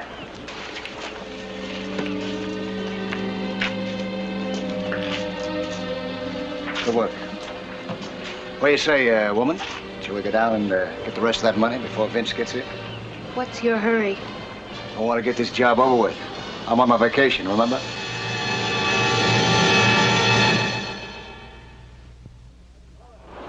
Hello there. I'm Lloyd Bridges. Skin diving is fun and adventure for young and old, but it can be dangerous. So know the sport well and don't take any chances. Be with you next week for another exciting sea hunt.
Three of us were diving in the waters of a man-made lake, created when a stream was dammed and the waters backed up into an ancient valley.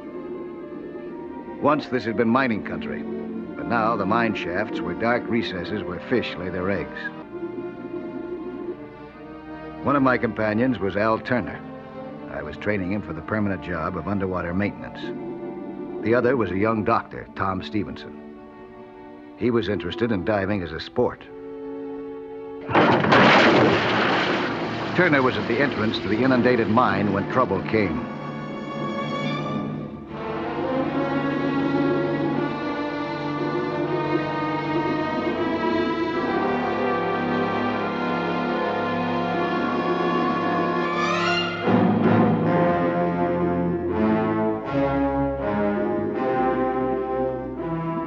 Dr. Stevenson and I got him out of there as fast as we could. But we hadn't seen anything like real trouble yet.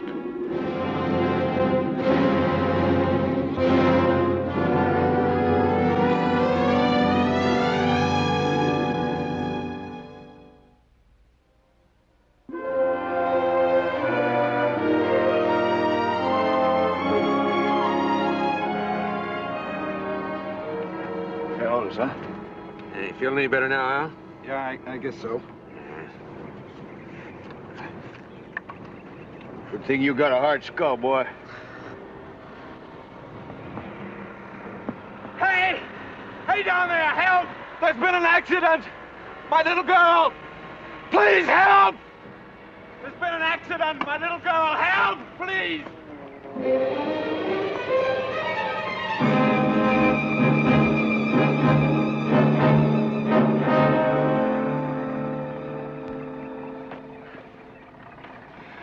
My little girl. She's trapped in a well. I turned my head and suddenly she was gone. Where? Where is she? Over here.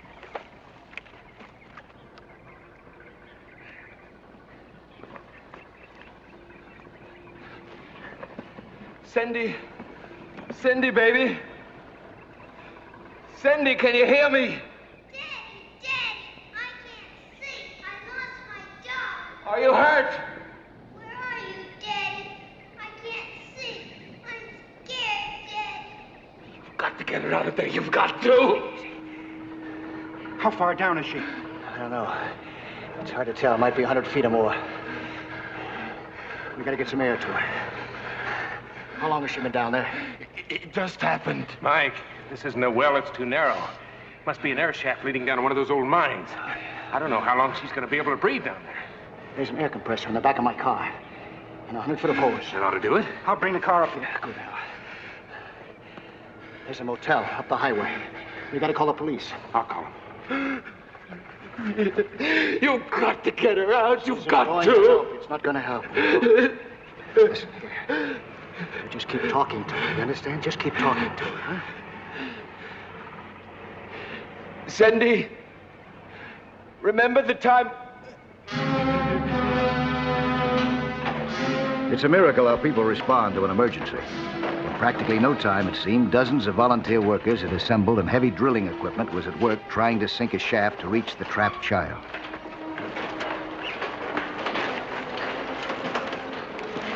Chief, what's the situation? Now, we can't get anybody down that shaft, Mike. It's too narrow. But we're drilling diagonally. The man will be able to get down there soon and bring her out. It shouldn't be long now. How far down would you...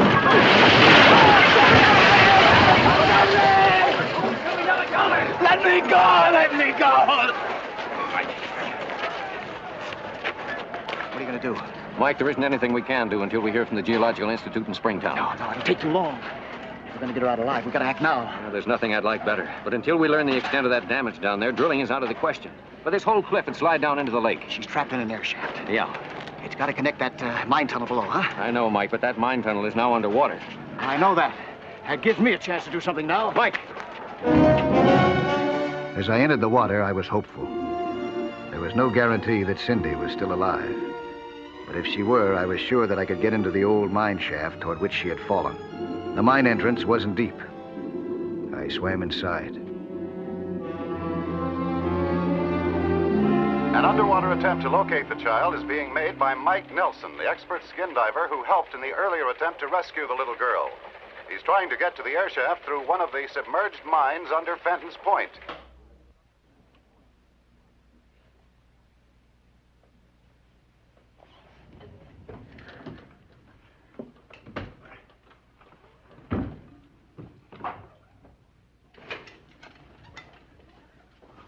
Hawkins, call my nephew. I got to talk to him. About what? The cave-in at Fenton's Point. That skin diver ain't gonna make it. I worked in them gopher holes 35 years ago. I know. I do not intend to bother Dr. Stevenson with any more of your nonsense. Oh, now, looky here, Hawkins. I've done some pretty crazy things here in the past, but this here's on the level. We called Dr. Stevenson when you disappeared and were found pitching horseshoes in the park. We called him again when you locked yourself up in the bathroom because you didn't want a salt-free diet. And we called him again when you sounded the fire alarm and brought the whole fire department down here. Well, I do not intend to call Dr. Stevenson this time. Time and water had made a shambles of the mine shaft. I had to pick my way between fallen timbers and rock slides.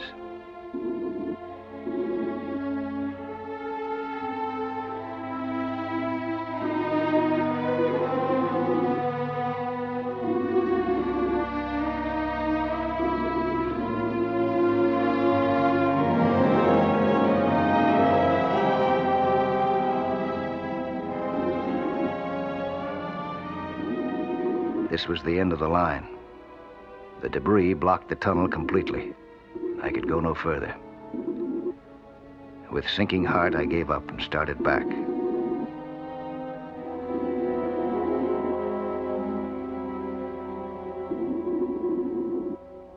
Then it happened.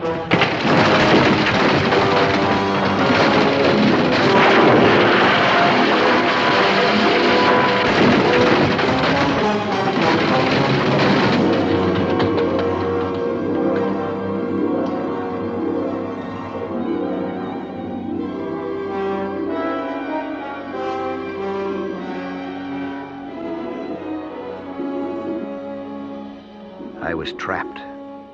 My tanks were caught under the fallen timbers. I couldn't budge them. My regulator was damaged too. I was having trouble getting air.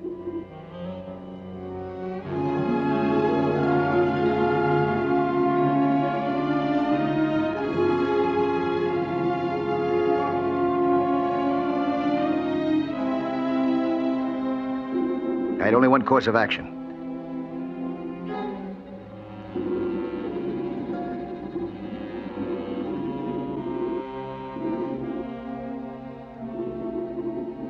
I slipped out of my harness, sucked what air I could from the mouthpiece, held my breath, and started up, hoping that I could last till I reached the surface.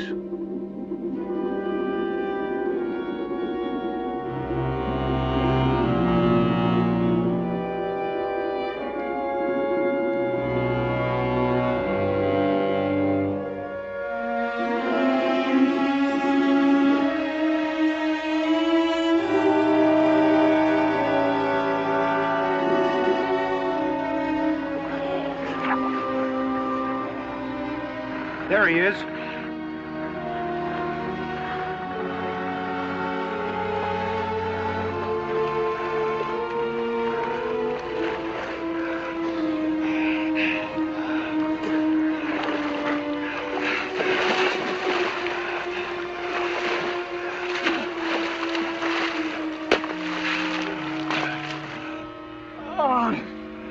What happened, Mike?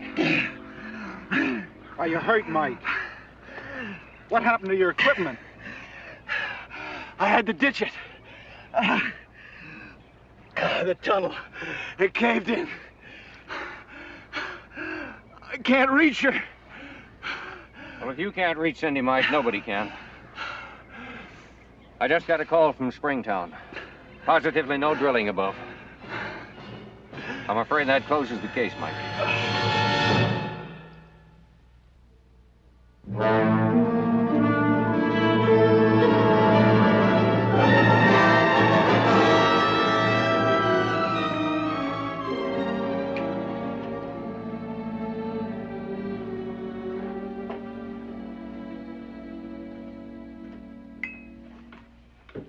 you didn't think I could do it, did you, Hawkins?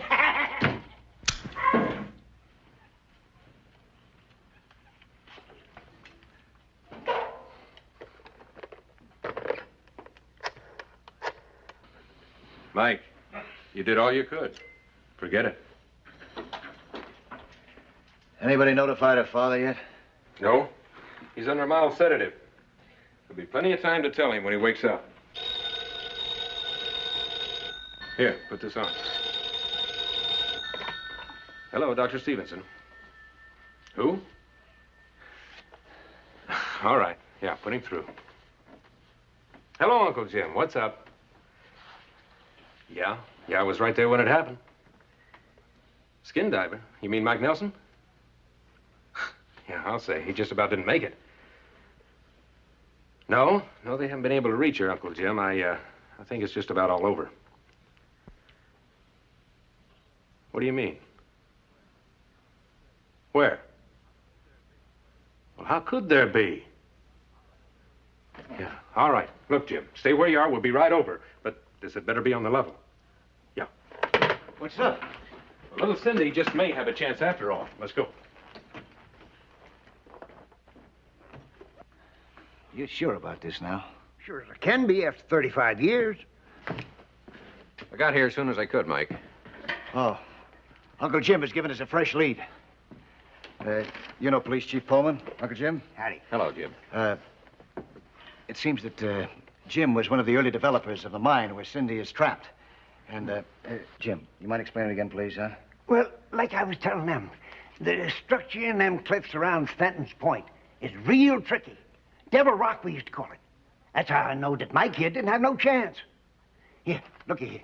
This is where Mike went in here. There's lots of shale in there, real soft. Oh, well, you can say that again. Yeah, Pete Callahan and me had the same doggone trouble you did in 25. Until we found us some better ground over around here. Well, that's way around the point in Fisherman's Cove. That's Mark Tunnelby, huh? Yeah. That's about 500 feet from the air shaft here, isn't it? That's right. And that's the only way. Jim tells us that the rock here in Tunnel B is pretty solid, so it won't cause us any trouble. At least not till we get to the shaft, huh? Right. Well, Mike, that is if there is an air shaft left. It's our only chance. You mean you're thinking of going down there again? Do you feel well enough? Yeah? Yeah. Well, I don't know. Well, all right, but you can't go down alone. You have to take somebody with you. Tom, you go with me? What do you say, Tom? I may need a doctor down there. You got one. I'll take this with me, huh? Yeah, sure.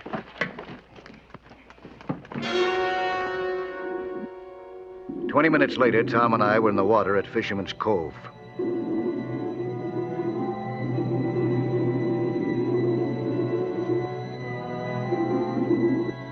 Uncle Jim had told us that the mine tunnel should be about 30 feet below.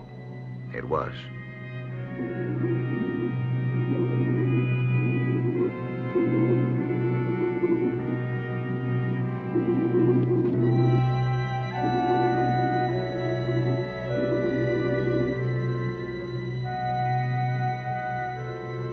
Uncle Jim was right about the geological structure, too. This tunnel was solid.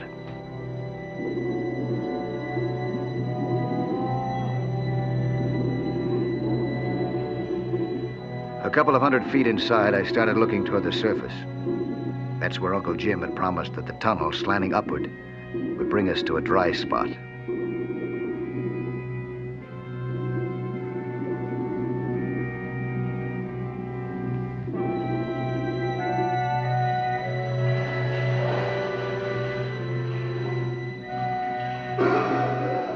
The air was so foul that we couldn't breathe it. I was glad we were carrying our own supply along with us.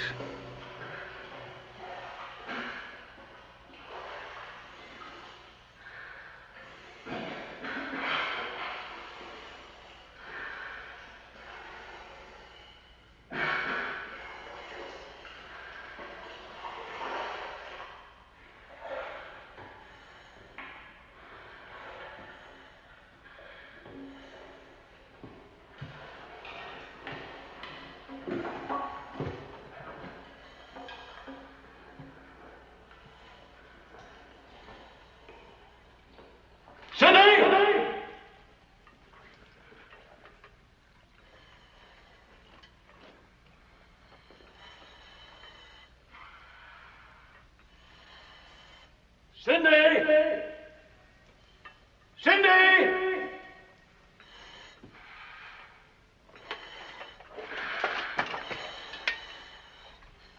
Cindy!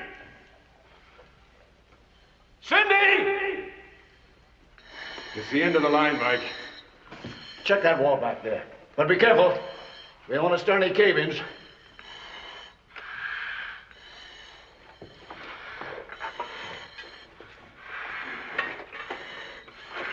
It's a waste of time, Mike. Nobody can help her now. Cindy!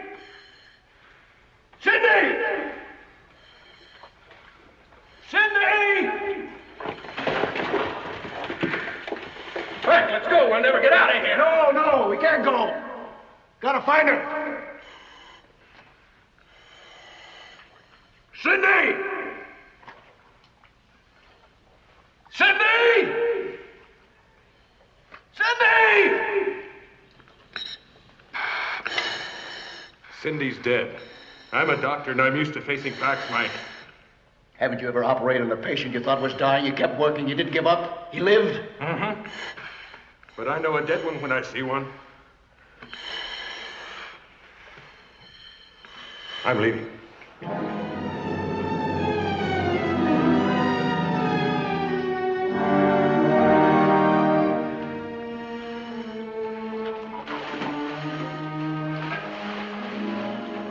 I didn't blame Tom, but I couldn't give up now. I knew that somewhere on that broken rock above me was a tiny child. Dead or alive, she had to be there.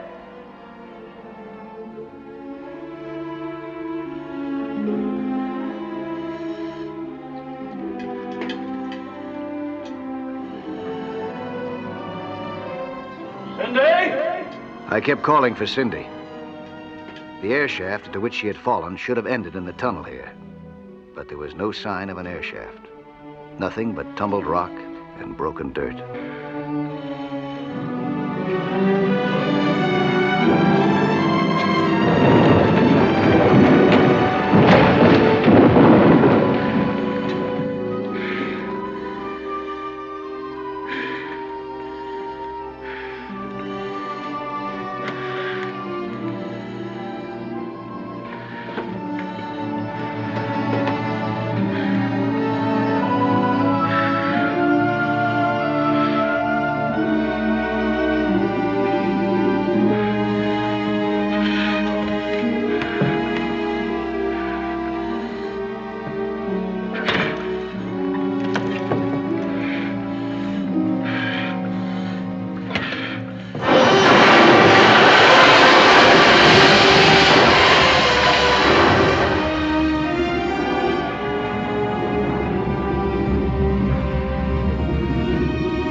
A breath of fresh air swept through the tunnel.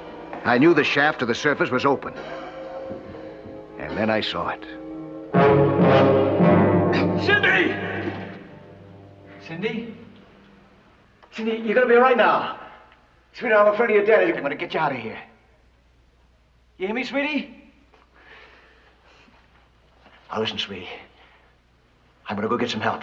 I'll be right back. Cindy, I'll be right back now.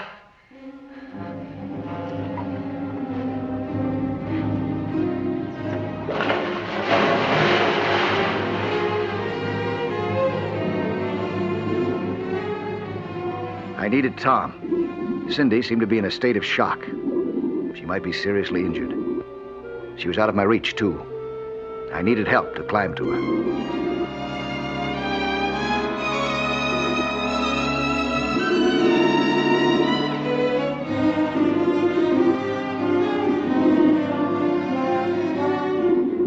I was proud of Tom when I found him already on his way back. We raced back to the tunnel.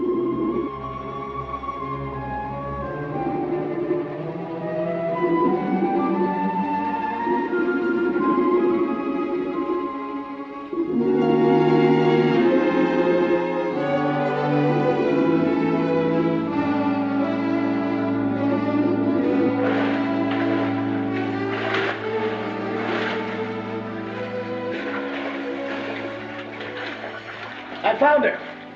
She's alive. But I needed your help. Is she hurt? I don't know. I think she's in shock. She won't talk.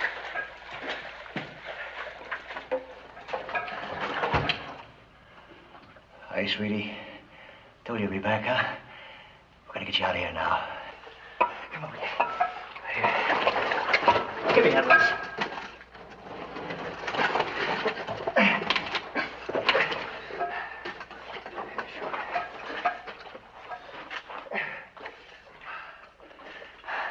Come on, darling. You're not gonna fall. I won't let you fall. I'll catch you. Come on. Put your foot down. Come on, darling. Come on. That's the girl. Swing your other foot over now. That's right. Now listen, sweetie. You just fall, and I'll catch you, sweetheart. That's it. Come on, fall right forward.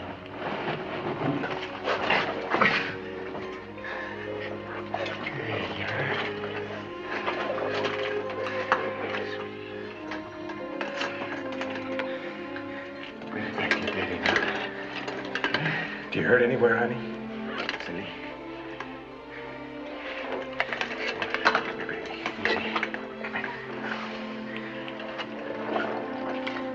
Cindy, honey. You hurt anywhere? Baby. You know her, huh? She belong to you? Sweetie, we're gonna take you swimming now, huh? You wanna go swimming with us? Huh, sweetie? You like to swim? You ever been in the water? Huh? Have you? Okay, sweetie.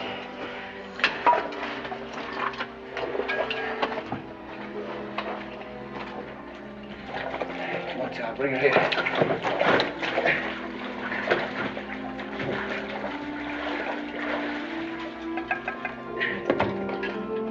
Oh, sweetie. Now, you see, you know how to swim, huh? You've been swimming before? I prepared Cindy for the underwater trip. She would have to keep the mouthpiece clamped down while I held her nose. I prayed that she wouldn't panic.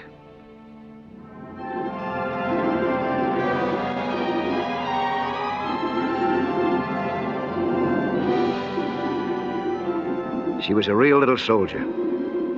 Maybe it was shock, maybe she was just a natural. But she did everything that she had to survive underwater. Without fear, without panic.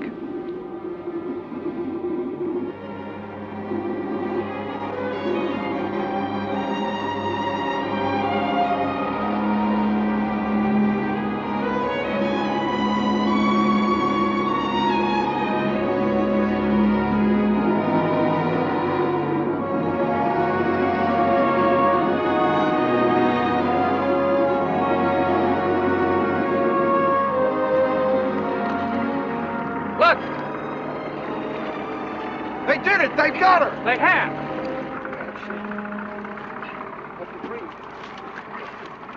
Hard.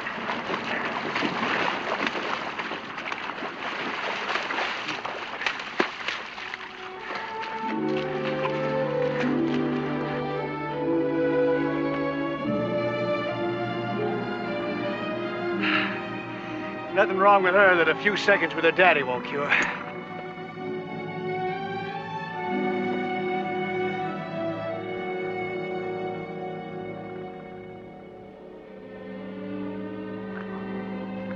Forgot your girlfriend again.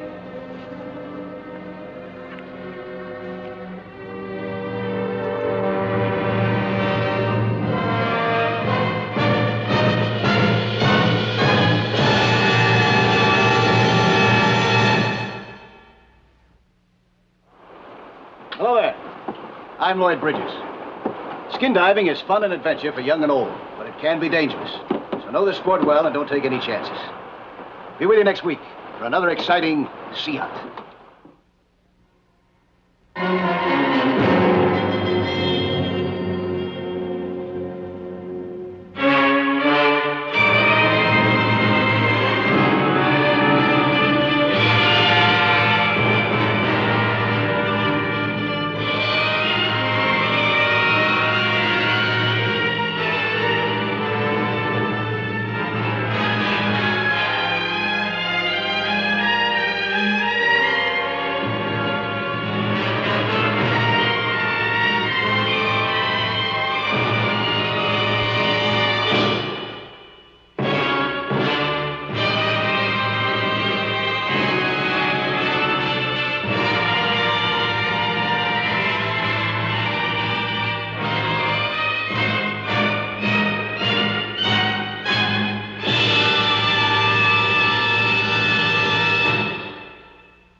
say on his day off, a postman usually goes for a walk, and a sailor heads for the nearest lake for a happy hour of rowing.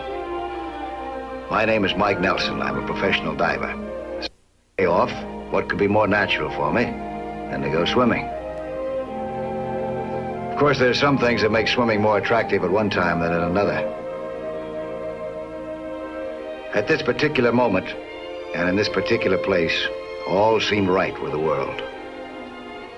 But in another part of the city, it was a different story.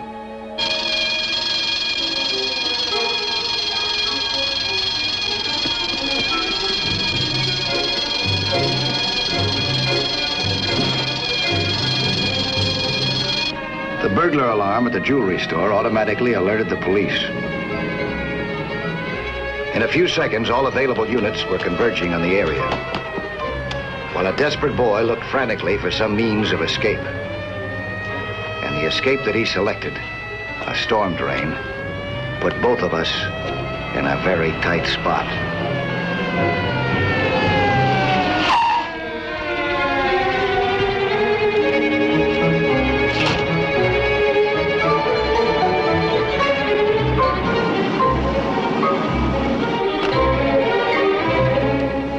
All right, you. Start climbing up that ladder. And keep those hands so I can see them.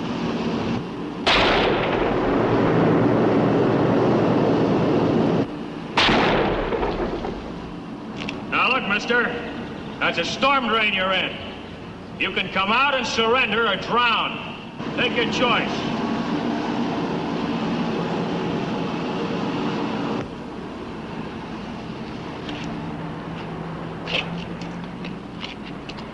Two M27 at headquarters.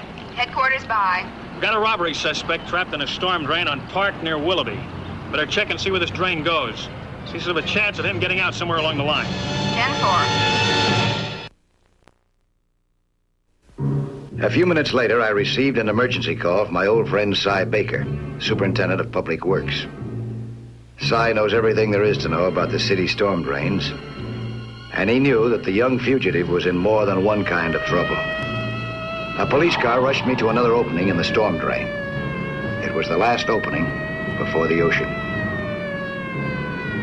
When a man's life is at stake, it's up to everyone to do what he can to help, whether the man is a minister of the gospel or a fugitive from justice.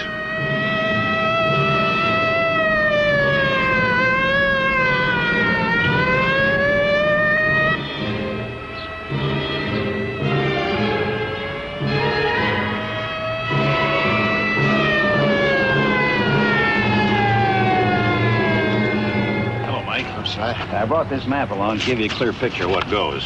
Now, this main black line here is the storm drain from the mountains to the ocean. And this point here is where the suspect went in. It's a mile east of here. We call it storm drain exit number 2. I'm with you. Now, this is the point where we are right here. I see. This is storm drain exit number 3. What makes you think he went this way? Is there an exit in the other direction, too? A policeman followed him down the manhole and saw him start in this direction. They've been watching it ever since. I see. What's the water situation between these two exits? Where he went in, it's 2 to 3 feet deep. Now, in between these two exits, there are these 2 auxiliary tunnels. They're secondary drains, but this time of year, the water runs pretty high, especially after last week's storms. The water in the whole system's going up. I see. You mean if he doesn't go back to this exit that he went down, he runs the risk of being drowned, huh? That's right. Even if he stays put, he's liable to drown, the way the water's going up. Well, what do you want me to do? Well, as I see it, the only thing you can do is to go in here and work your way back toward exit number 2. What if he's already past this point here? Nothing anybody can do. From here on down, it's a raging torrent to the ocean. I don't see how any man could live, even with diving equipment. Well, we'll soon find out.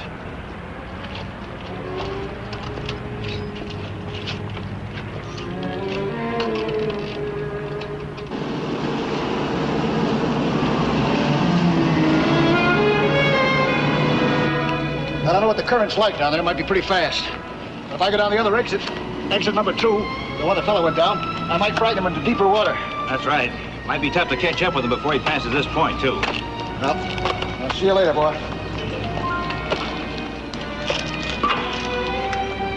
Hey, Mike. Remember one thing. This fellow just tried to stick up. He may be armed. Thanks. Throw me down my fins.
was a tough current, like pushing your way up a swift river. I began to doubt if I could get far enough on one tank of air.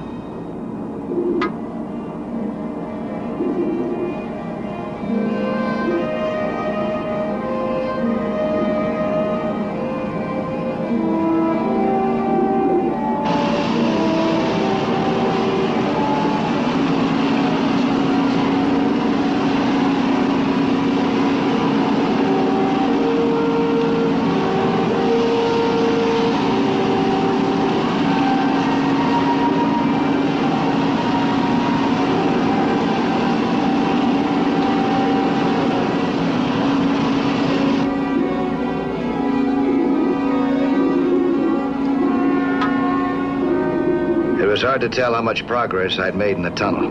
The current seemed to be pushing me back as fast as my swimming was carrying me forward.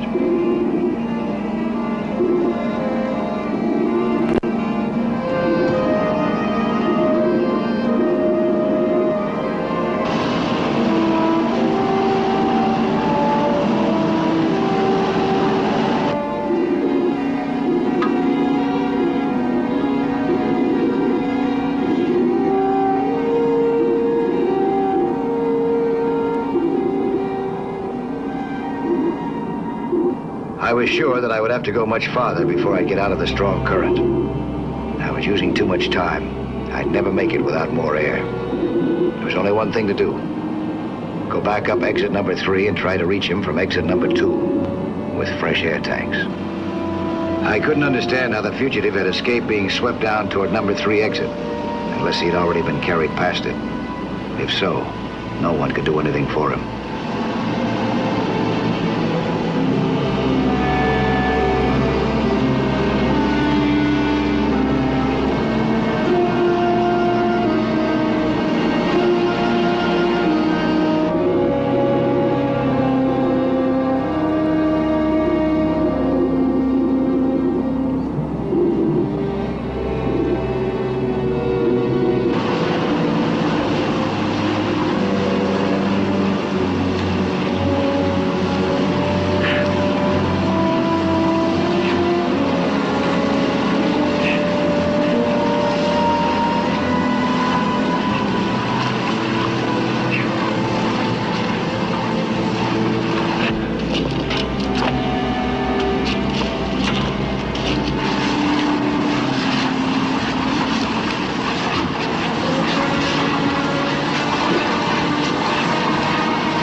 I couldn't make any headway.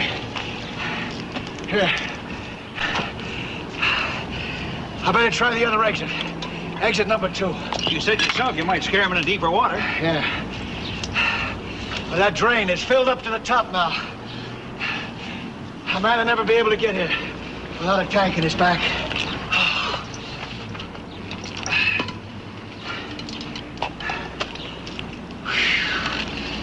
Now,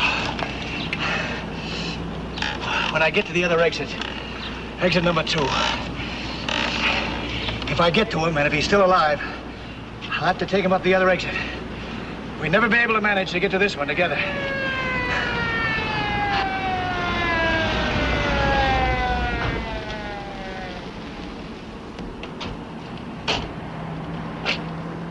Mr. Baker here? I'm Baker. And you're Mike Nelson? That's right. This young lady is Mrs. Carolyn Tucker. Her husband's name is Warren. Warren? He's the kid who's down on that storm drain. Warren! Warren!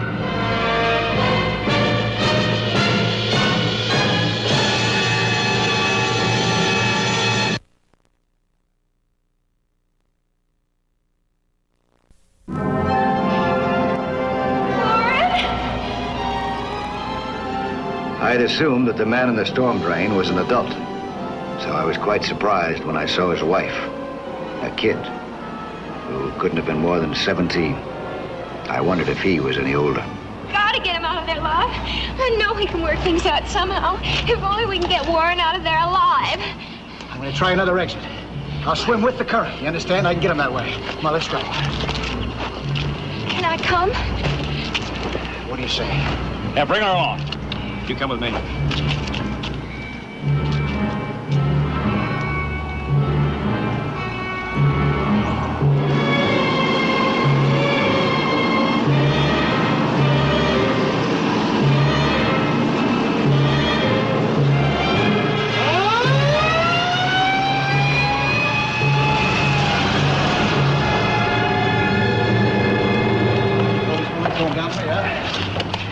When you find him, tell him I'm waiting for him. I'll wait for him forever. No matter what he's done. Oh, if you could only understand. I understand. You love him. Oh, yes, I do, Mr. Nelson. I'd do anything. He's never done anything like this before. He was desperate. I'll do my best. Throw those down, huh?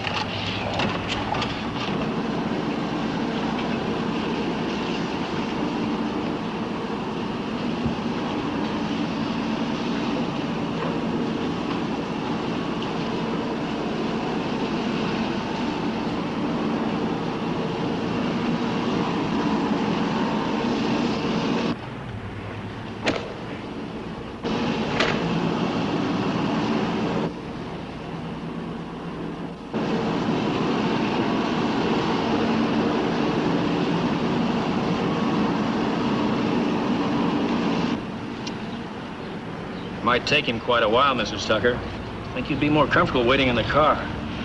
I want to be ready to do anything I can to help. Now, you come on now. You don't look so good. You better sit down and relax.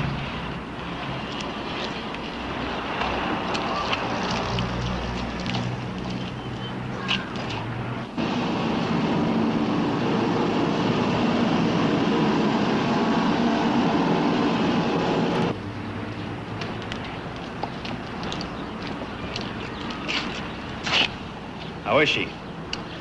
Oh, she's all right, I guess. How about that? Just a couple of kids. Look at the mess they're in. How'd you find out she was his wife? Well, he'd been missing since yesterday. She came down to the police station to report it. And the description fit that of the kid who'd made the holdup attempt. See.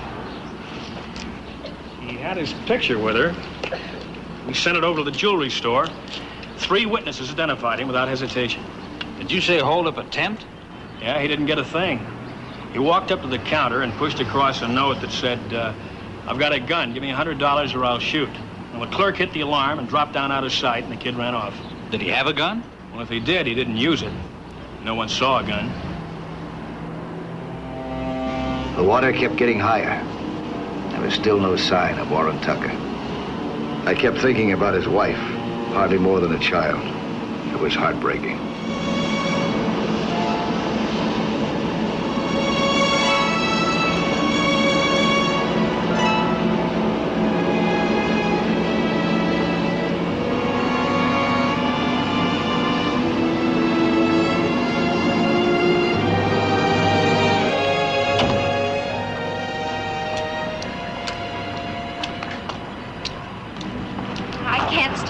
I just can't. Mrs. Tucker, you told Mr. Nelson your husband had never been mixed up in anything like this before. What happened this time? I guess it's because of the mess we're in. What kind of a mess? We had a pretty rough time this past year. When we were married, Warren was 17 and I was 16. We were both in high school, and his parents objected. So did mine. So you got married anyway? We were in love with each other. We wanted to be together. You ran into trouble? Trouble? I'll say. We had to quit school. Neither of our parents would help us. So we pulled up stakes and we came out here. But Warren couldn't find a full-time job. Pretty soon we found out I was going to have a baby. And we didn't have any money. We were actually hungry. Mrs. Tucker, in this day and age, it isn't necessary for anyone to go hungry. Warren was too proud to accept charity. But not too proud to try a holdup, huh? Well, I guess he just got desperate. Mr. Tucker, it isn't right for any man to solve his problems by robbing another man. Well, I know, but he doesn't deserve to die for what he's done. And I heard the policemen talking, and they don't think he's going to get out of that storm drain alive.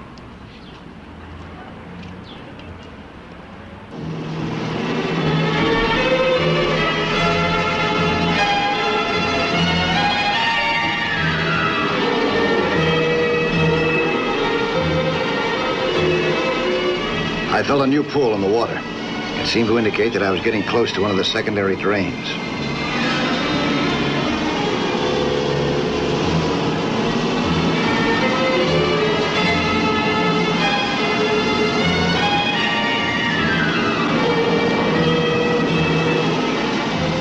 Then I saw him, holding to a slim projection from the roof of the tunnel, managing to keep his head above water. Get away from me, you! Fall back! Warren, I've come down here to help you. I don't want any help. I want to die. There's a pretty girl waiting up top for you, your wife. She wants me to tell you that no matter what you've done or why you did it, she'll always be waiting for you. I had to do it. There's no other way. You're lucky that you've got somebody that loves you like that. Don't come any closer. I can't go back. I can't. You're not going to be able to hold on much longer. It's getting too deep, too fast. You're going to be swept out to sea. I won't be able to save you. I don't want to be saved. Think of somebody else besides yourself. Your wife. She'll go back to her family. They'll take care of her. Yeah, but she won't have her husband, the guy she loves. I just couldn't stand prison. God, I just couldn't stand it. I'd never be able to face it. Never, never. I'm gonna get out of this mess. I'm gonna let go.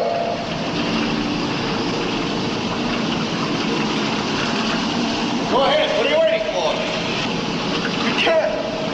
God help me. I can't. I'm afraid to. I'm afraid to let go. Afraid not to. What am I gonna do? Listen. The water's gonna be over our heads in a few minutes.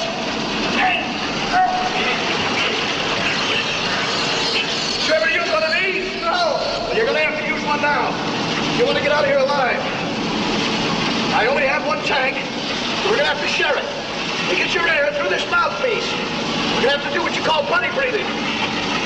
We'll pass this back and forth. Now, this is the way it works. You have to blow on it hard before you take in your breath of air. Blow like this, hard. I get through the water in my hose. And you take your breath of air from this, and I'll hold my breath while you're doing it.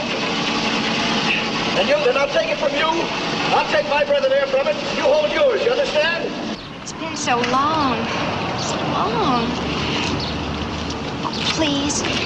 Isn't there anything else we can do? Up here, not a thing. All right, well, let's try it. Here we go, huh? I'll be with you all the time, right next to you. Here we go.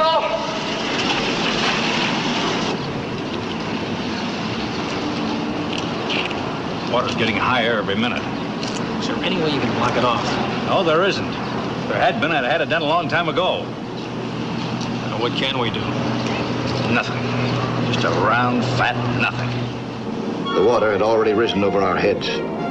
Making time against this current and under these conditions was like swimming against a tidal wave.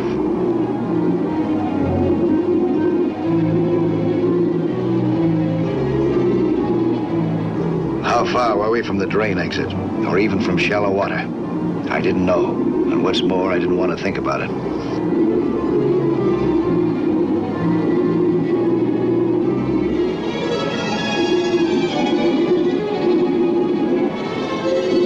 Warren had been getting more and more reluctant to release the mouthpiece. I knew if he panicked, he'd start breathing water and drown. So I took the mouthpiece as little as possible.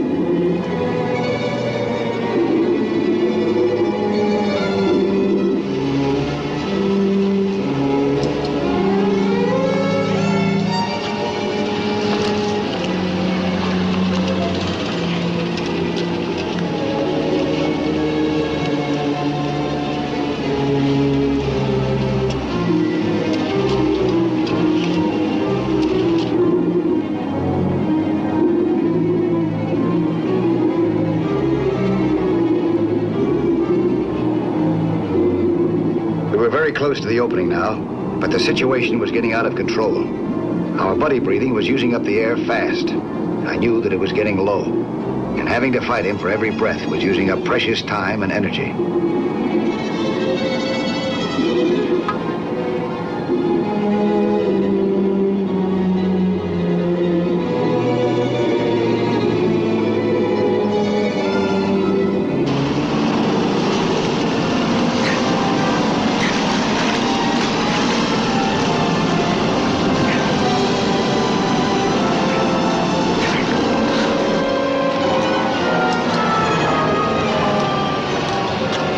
Here they come.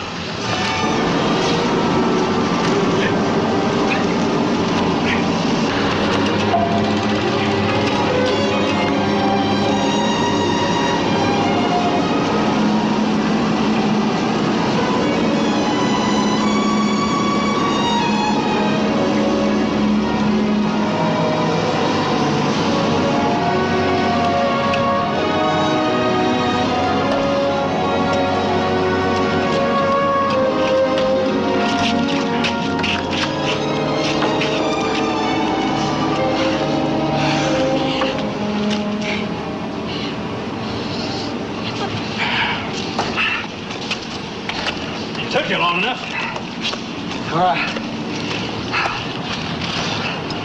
I never like to rush things.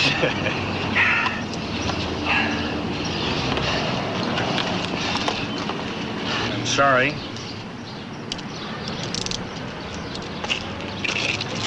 May I? Yeah, sure. Go ahead. Mister, I want to... You can thank me by taking good care of your wife and child. I'll try. I mean it. I'll really try. I know you will.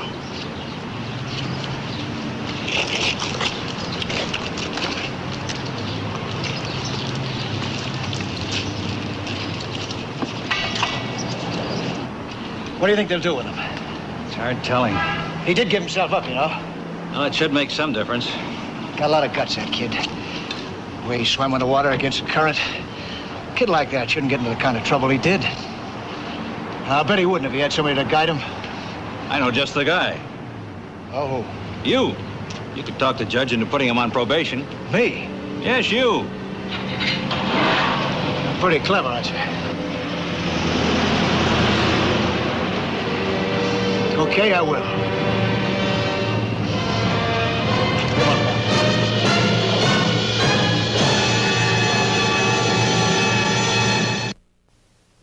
Hello there.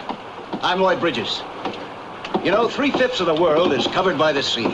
And how little most of us know about that underwater world. Go below with us again next week, huh? For another thrilling adventure in Sea Hunt.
The city was built around 12 lagoons and their connecting channels.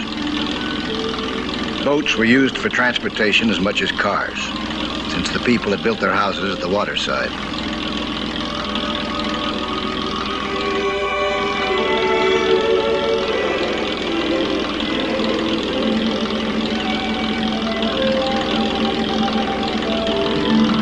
One of the lagoons penetrated the business district.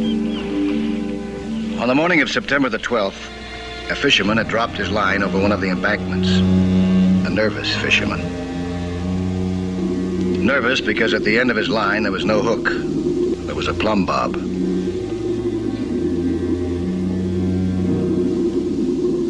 The two scuba divers measured precisely from the plumb bob.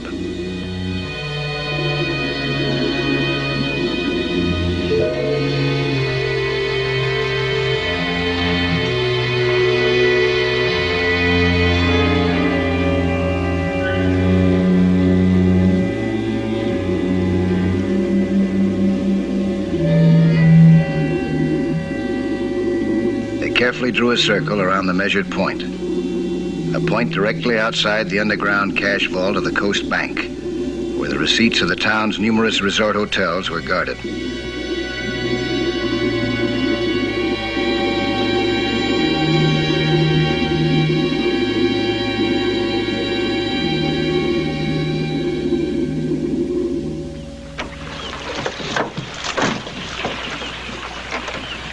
How'd you make out?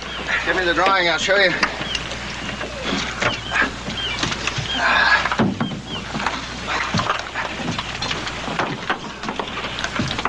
Okay, now that's the center of the tunnel. I marked it with a peg. There's where we'll go in. Yeah. Get Nelson to show you how to blast through to it. He will. Are we old Navy frogmen buddies, huh? Ewo, Saipan, Tarawa. If it's not airtight, I want out. It is airtight, and you're in. I waited a long time for a crack at this job. All I needed was someone to show me how to get through that embankment. And Nelson will show you. Even when he doesn't know he's showing me. Come on, let's get this tub moving. $1.5 million in cash, 7 feet behind that embankment. And if anyone can show us how to get into that bank vault, Nelson's the man.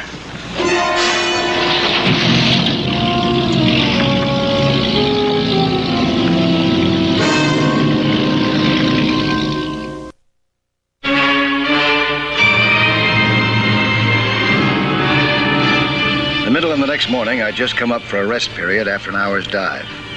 I was laying out a cable route for a local phone company. Hey, Mike! Mike Nelson! Ben Murdoch. Right. Well, what do you know? How are you, Mike? How's the old fight going, huh? Oh, it's not bad. What about you? What are you doing in the Navy? Well, I'm looking for you. Looking for me? Yeah. I read in the paper you're in town, working for the phone company. Well, Mike, I kind of got myself in a little bind, and actually that's what I came to talk to you about. Thought you might be able to help me out. Oh, what's your problem? Well, ever since I've been out of the Navy, I've been in the same business as you. I got myself in a little bind here. I took a contract to punch through a seawall 10 feet under the surface and down Costa Rica off San Jose. Oh, it just looks routine. Drill and a little gelatin. Oh, well, maybe routine for you, Mike. Remember, hydraulic pressure and shaped charges weren't my strong point. All right, you want to come with me? Take off my tanks, we talk about it. Oh, it's great, Mike. That's my old buddy. Hey, wait a minute. Let me give you a hand. Oh, I'll be glad to lay out the procedure for you. You want to get together tomorrow morning, Super? Well, Mike, I think I got a better idea. Now, you got a work permit, and I haven't. Why don't you get us 10 pounds of dynamite, and you can demonstrate the procedure? Oh, your seawall is down in Costa Rica. Oh, I'm ahead of you on that. I already found an old seawall north of town. Built very much like this one. Maybe you could show me on it, huh? Yeah, I suppose so. Well, I took the liberty of making out a permit for 10 pounds of dynamite. That ought to be enough, huh? Yeah, sure. 10 pounds. That's plenty for a demonstration. Yeah.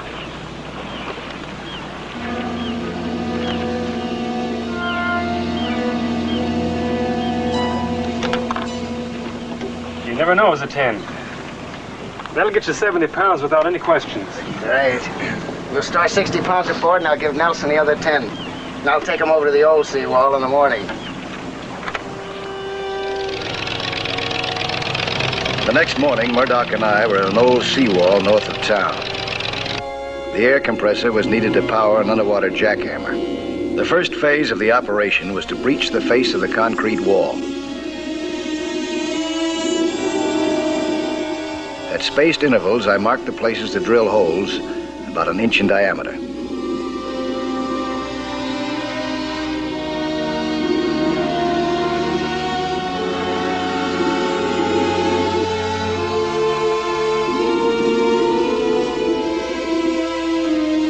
With the help of the jackhammer, making the hole should be quick work. I showed Murdoch how it had to be done.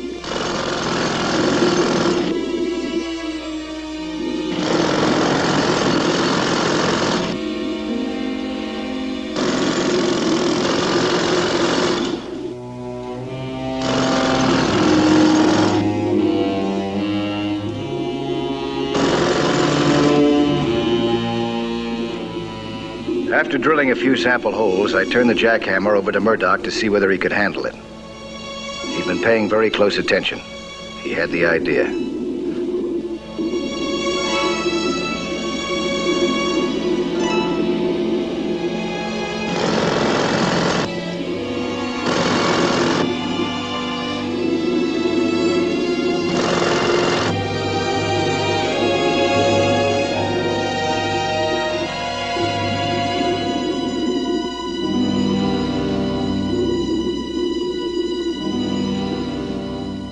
Next, the dynamite.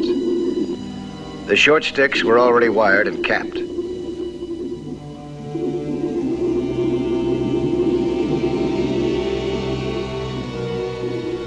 I placed the first stick in one of the holes so that the detonating wire protruded. Each stick had to be sealed in and tamped over with clay.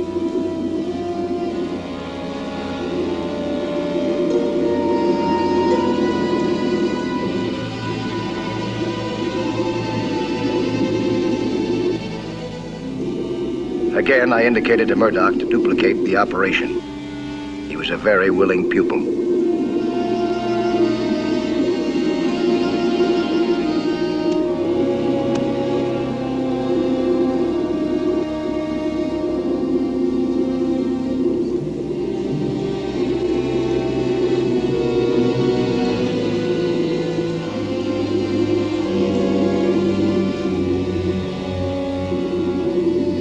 Now all that remained was to splice the wires into one cable and lead them up into the embankment where we had a battery detonator.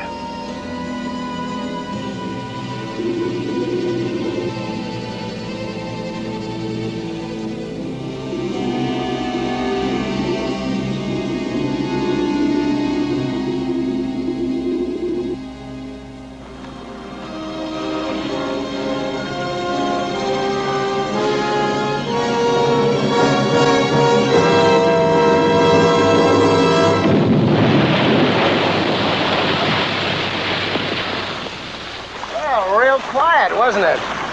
Yeah, it worked all right. I gotta get back to my job. Suppose we get together day after tomorrow about this same time, huh? And we'll go through the next phase. Yeah, well, what's that? Pulling through that loose dirt on this side of the wall and shoring up. Okay, Mike, anything you say. See you then. Murdoch lost no time in getting back to the seawall at the coast bank.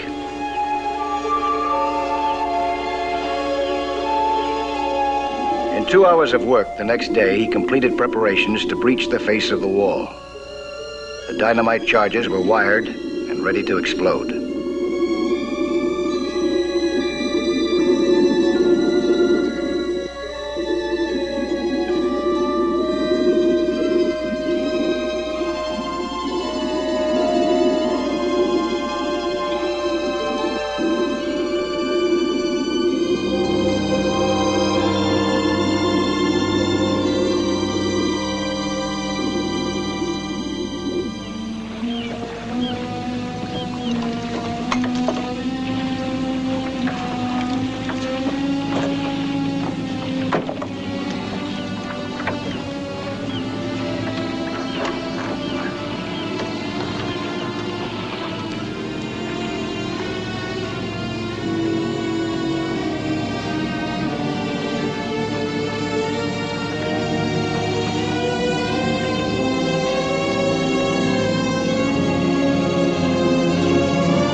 All right.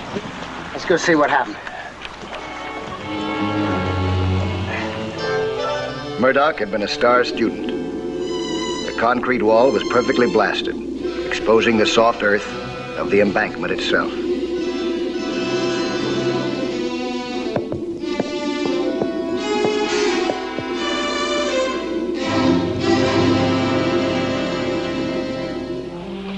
Two days later, I was back at the old seawall with Murdoch. Using a short length of shoring pipe, I showed him how he'd have to excavate the hole by degrees. The shoring pipe would be shoved in as the earth was brought out. Murdoch understood and was grateful for my help. I did everything but give him a diploma.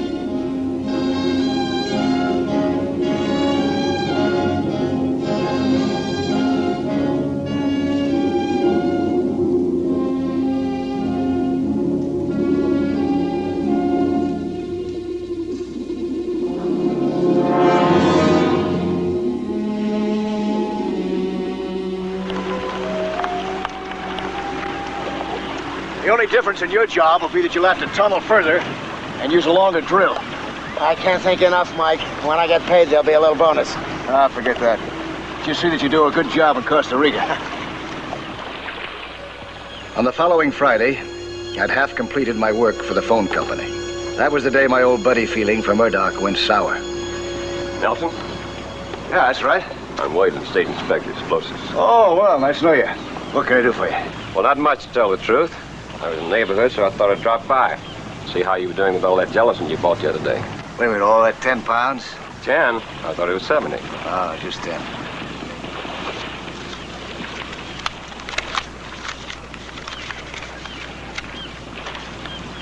Says 70 here. Well, I just signed for 10. I'm very careful about these things. Well, you bought the gelatin, and you know the difference between 10 pounds and 70. No, I just signed for it. A friend of mine picked it up. Give him a call at his hotel. Okay, thanks. Hotel says Murdoch isn't registered there. Says there hasn't been anyone there by that name any day this week, or this month. You sure you got the right hotel? I got the right hotel. I think I got the wrong man. Oh, I'm sorry, I'm gonna have to check into this. Now, wait a minute. I think I know how I can get a lead on him. He said he had no compressor. Well, there's only one place in town that handles compressed air. Yep, I remember him. No, I ain't. No. Yeah, I'll be glad to keep an eye out for him. Yeah. The cops? Yes, sir, Mr. Nelson. I'll call the cops just as soon as I see him.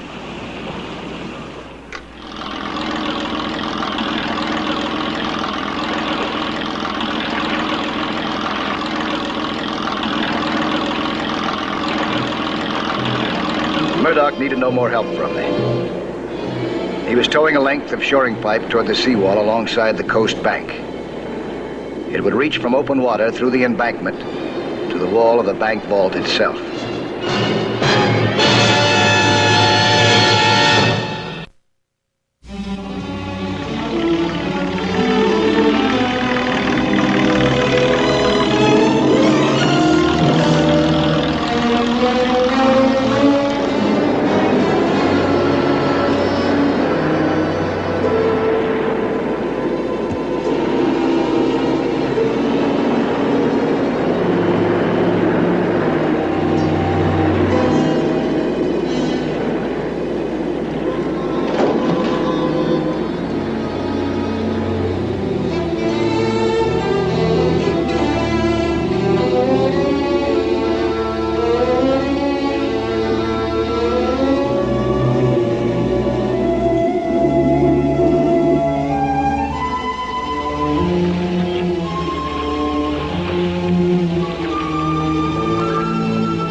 Concealed by a 15-foot blanket of water, Murdoch entered on the final phase of his operation.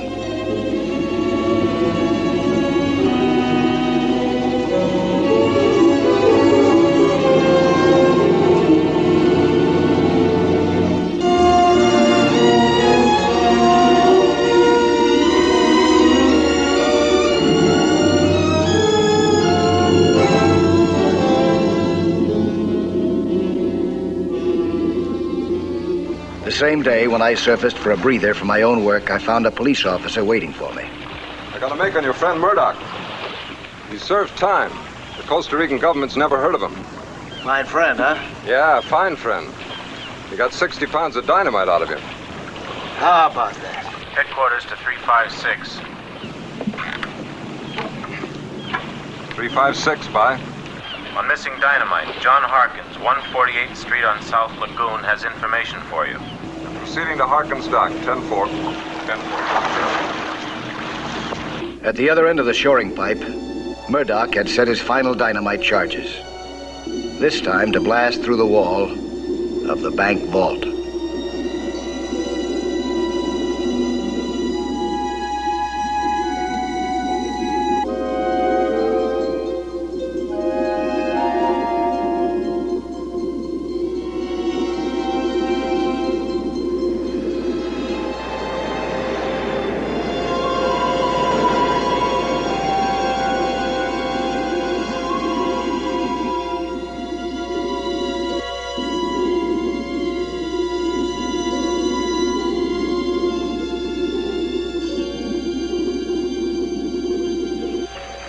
The traffic on the lagoon was light. It was the start of a quiet weekend for all except the Coast Bank.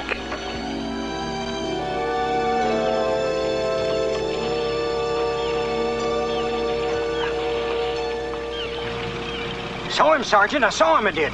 Expected him in a car, but they come up in a boat. Murdoch? Who? Are you sure it was Murdoch? Murdoch? No, the tall, skinny fellow with a tattoo on his arm. They recharged 4 tanks, they did. Can you describe the boat? Well, I sure can. It was a 36-footer sports fisherman, and it had an open cockpit, and it was painted white. Thanks a lot, mister.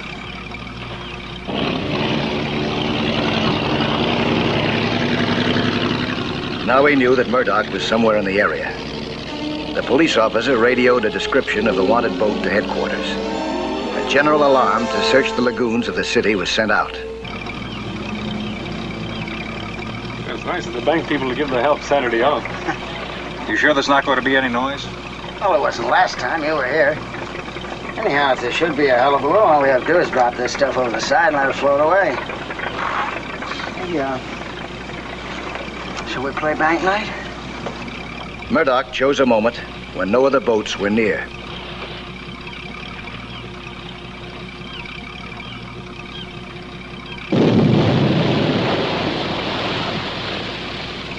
Well, I guess it's time to go for a little swim. A cutting torch ready? Sure is. Want me to go with you? No, there isn't room for 2 of us in that pipe. I'll let you know if I need you. Give me a hand, will you? Jefferson Lake searched, and now heading out of North Channel into Bonneview Lagoon, over. Murdoch had one more obstacle to overcome, but he was prepared to deal with it with a cutting torch.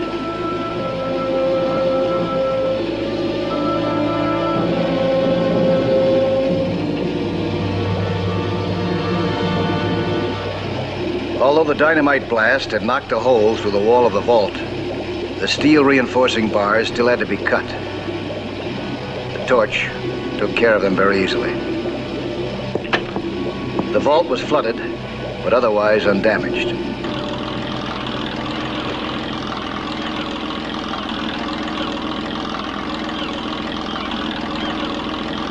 Take a look at that one.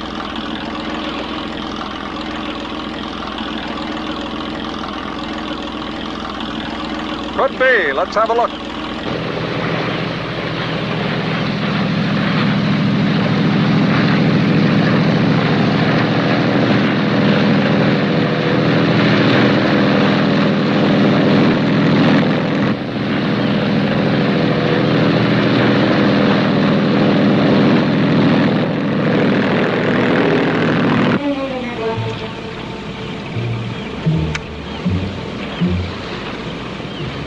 Look what's coming. Get rid of the batteries.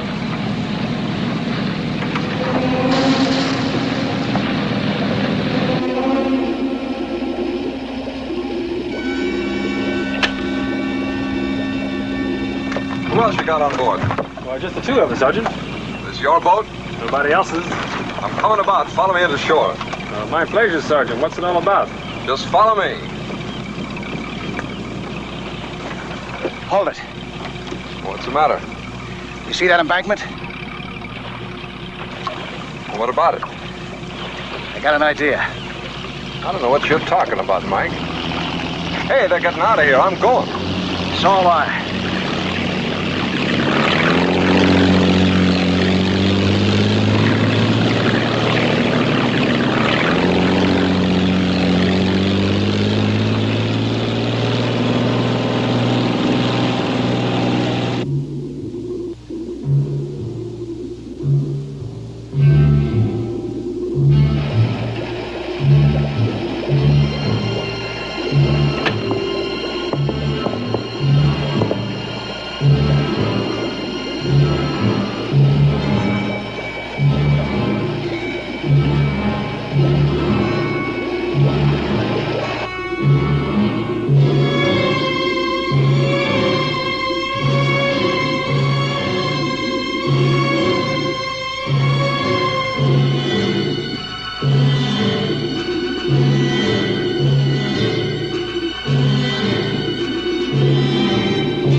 Came at me with a searing white-hot flame.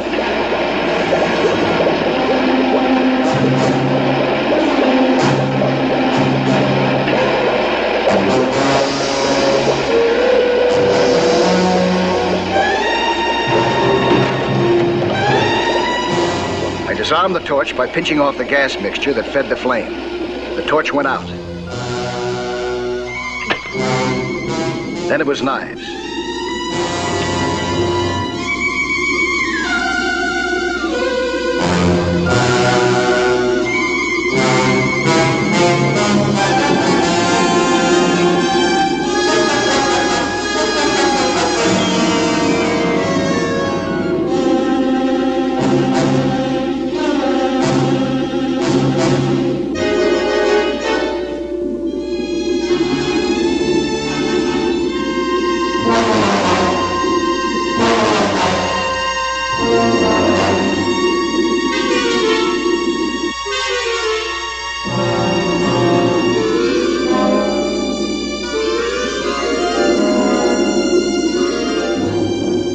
Finally, I got a stranglehold on Murdoch. With his hair cut off, he gave up. Okay, down below. Let's go.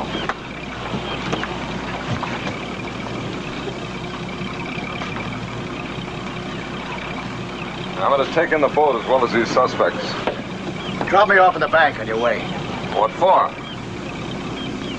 There's a hole in the wall that needs fixing.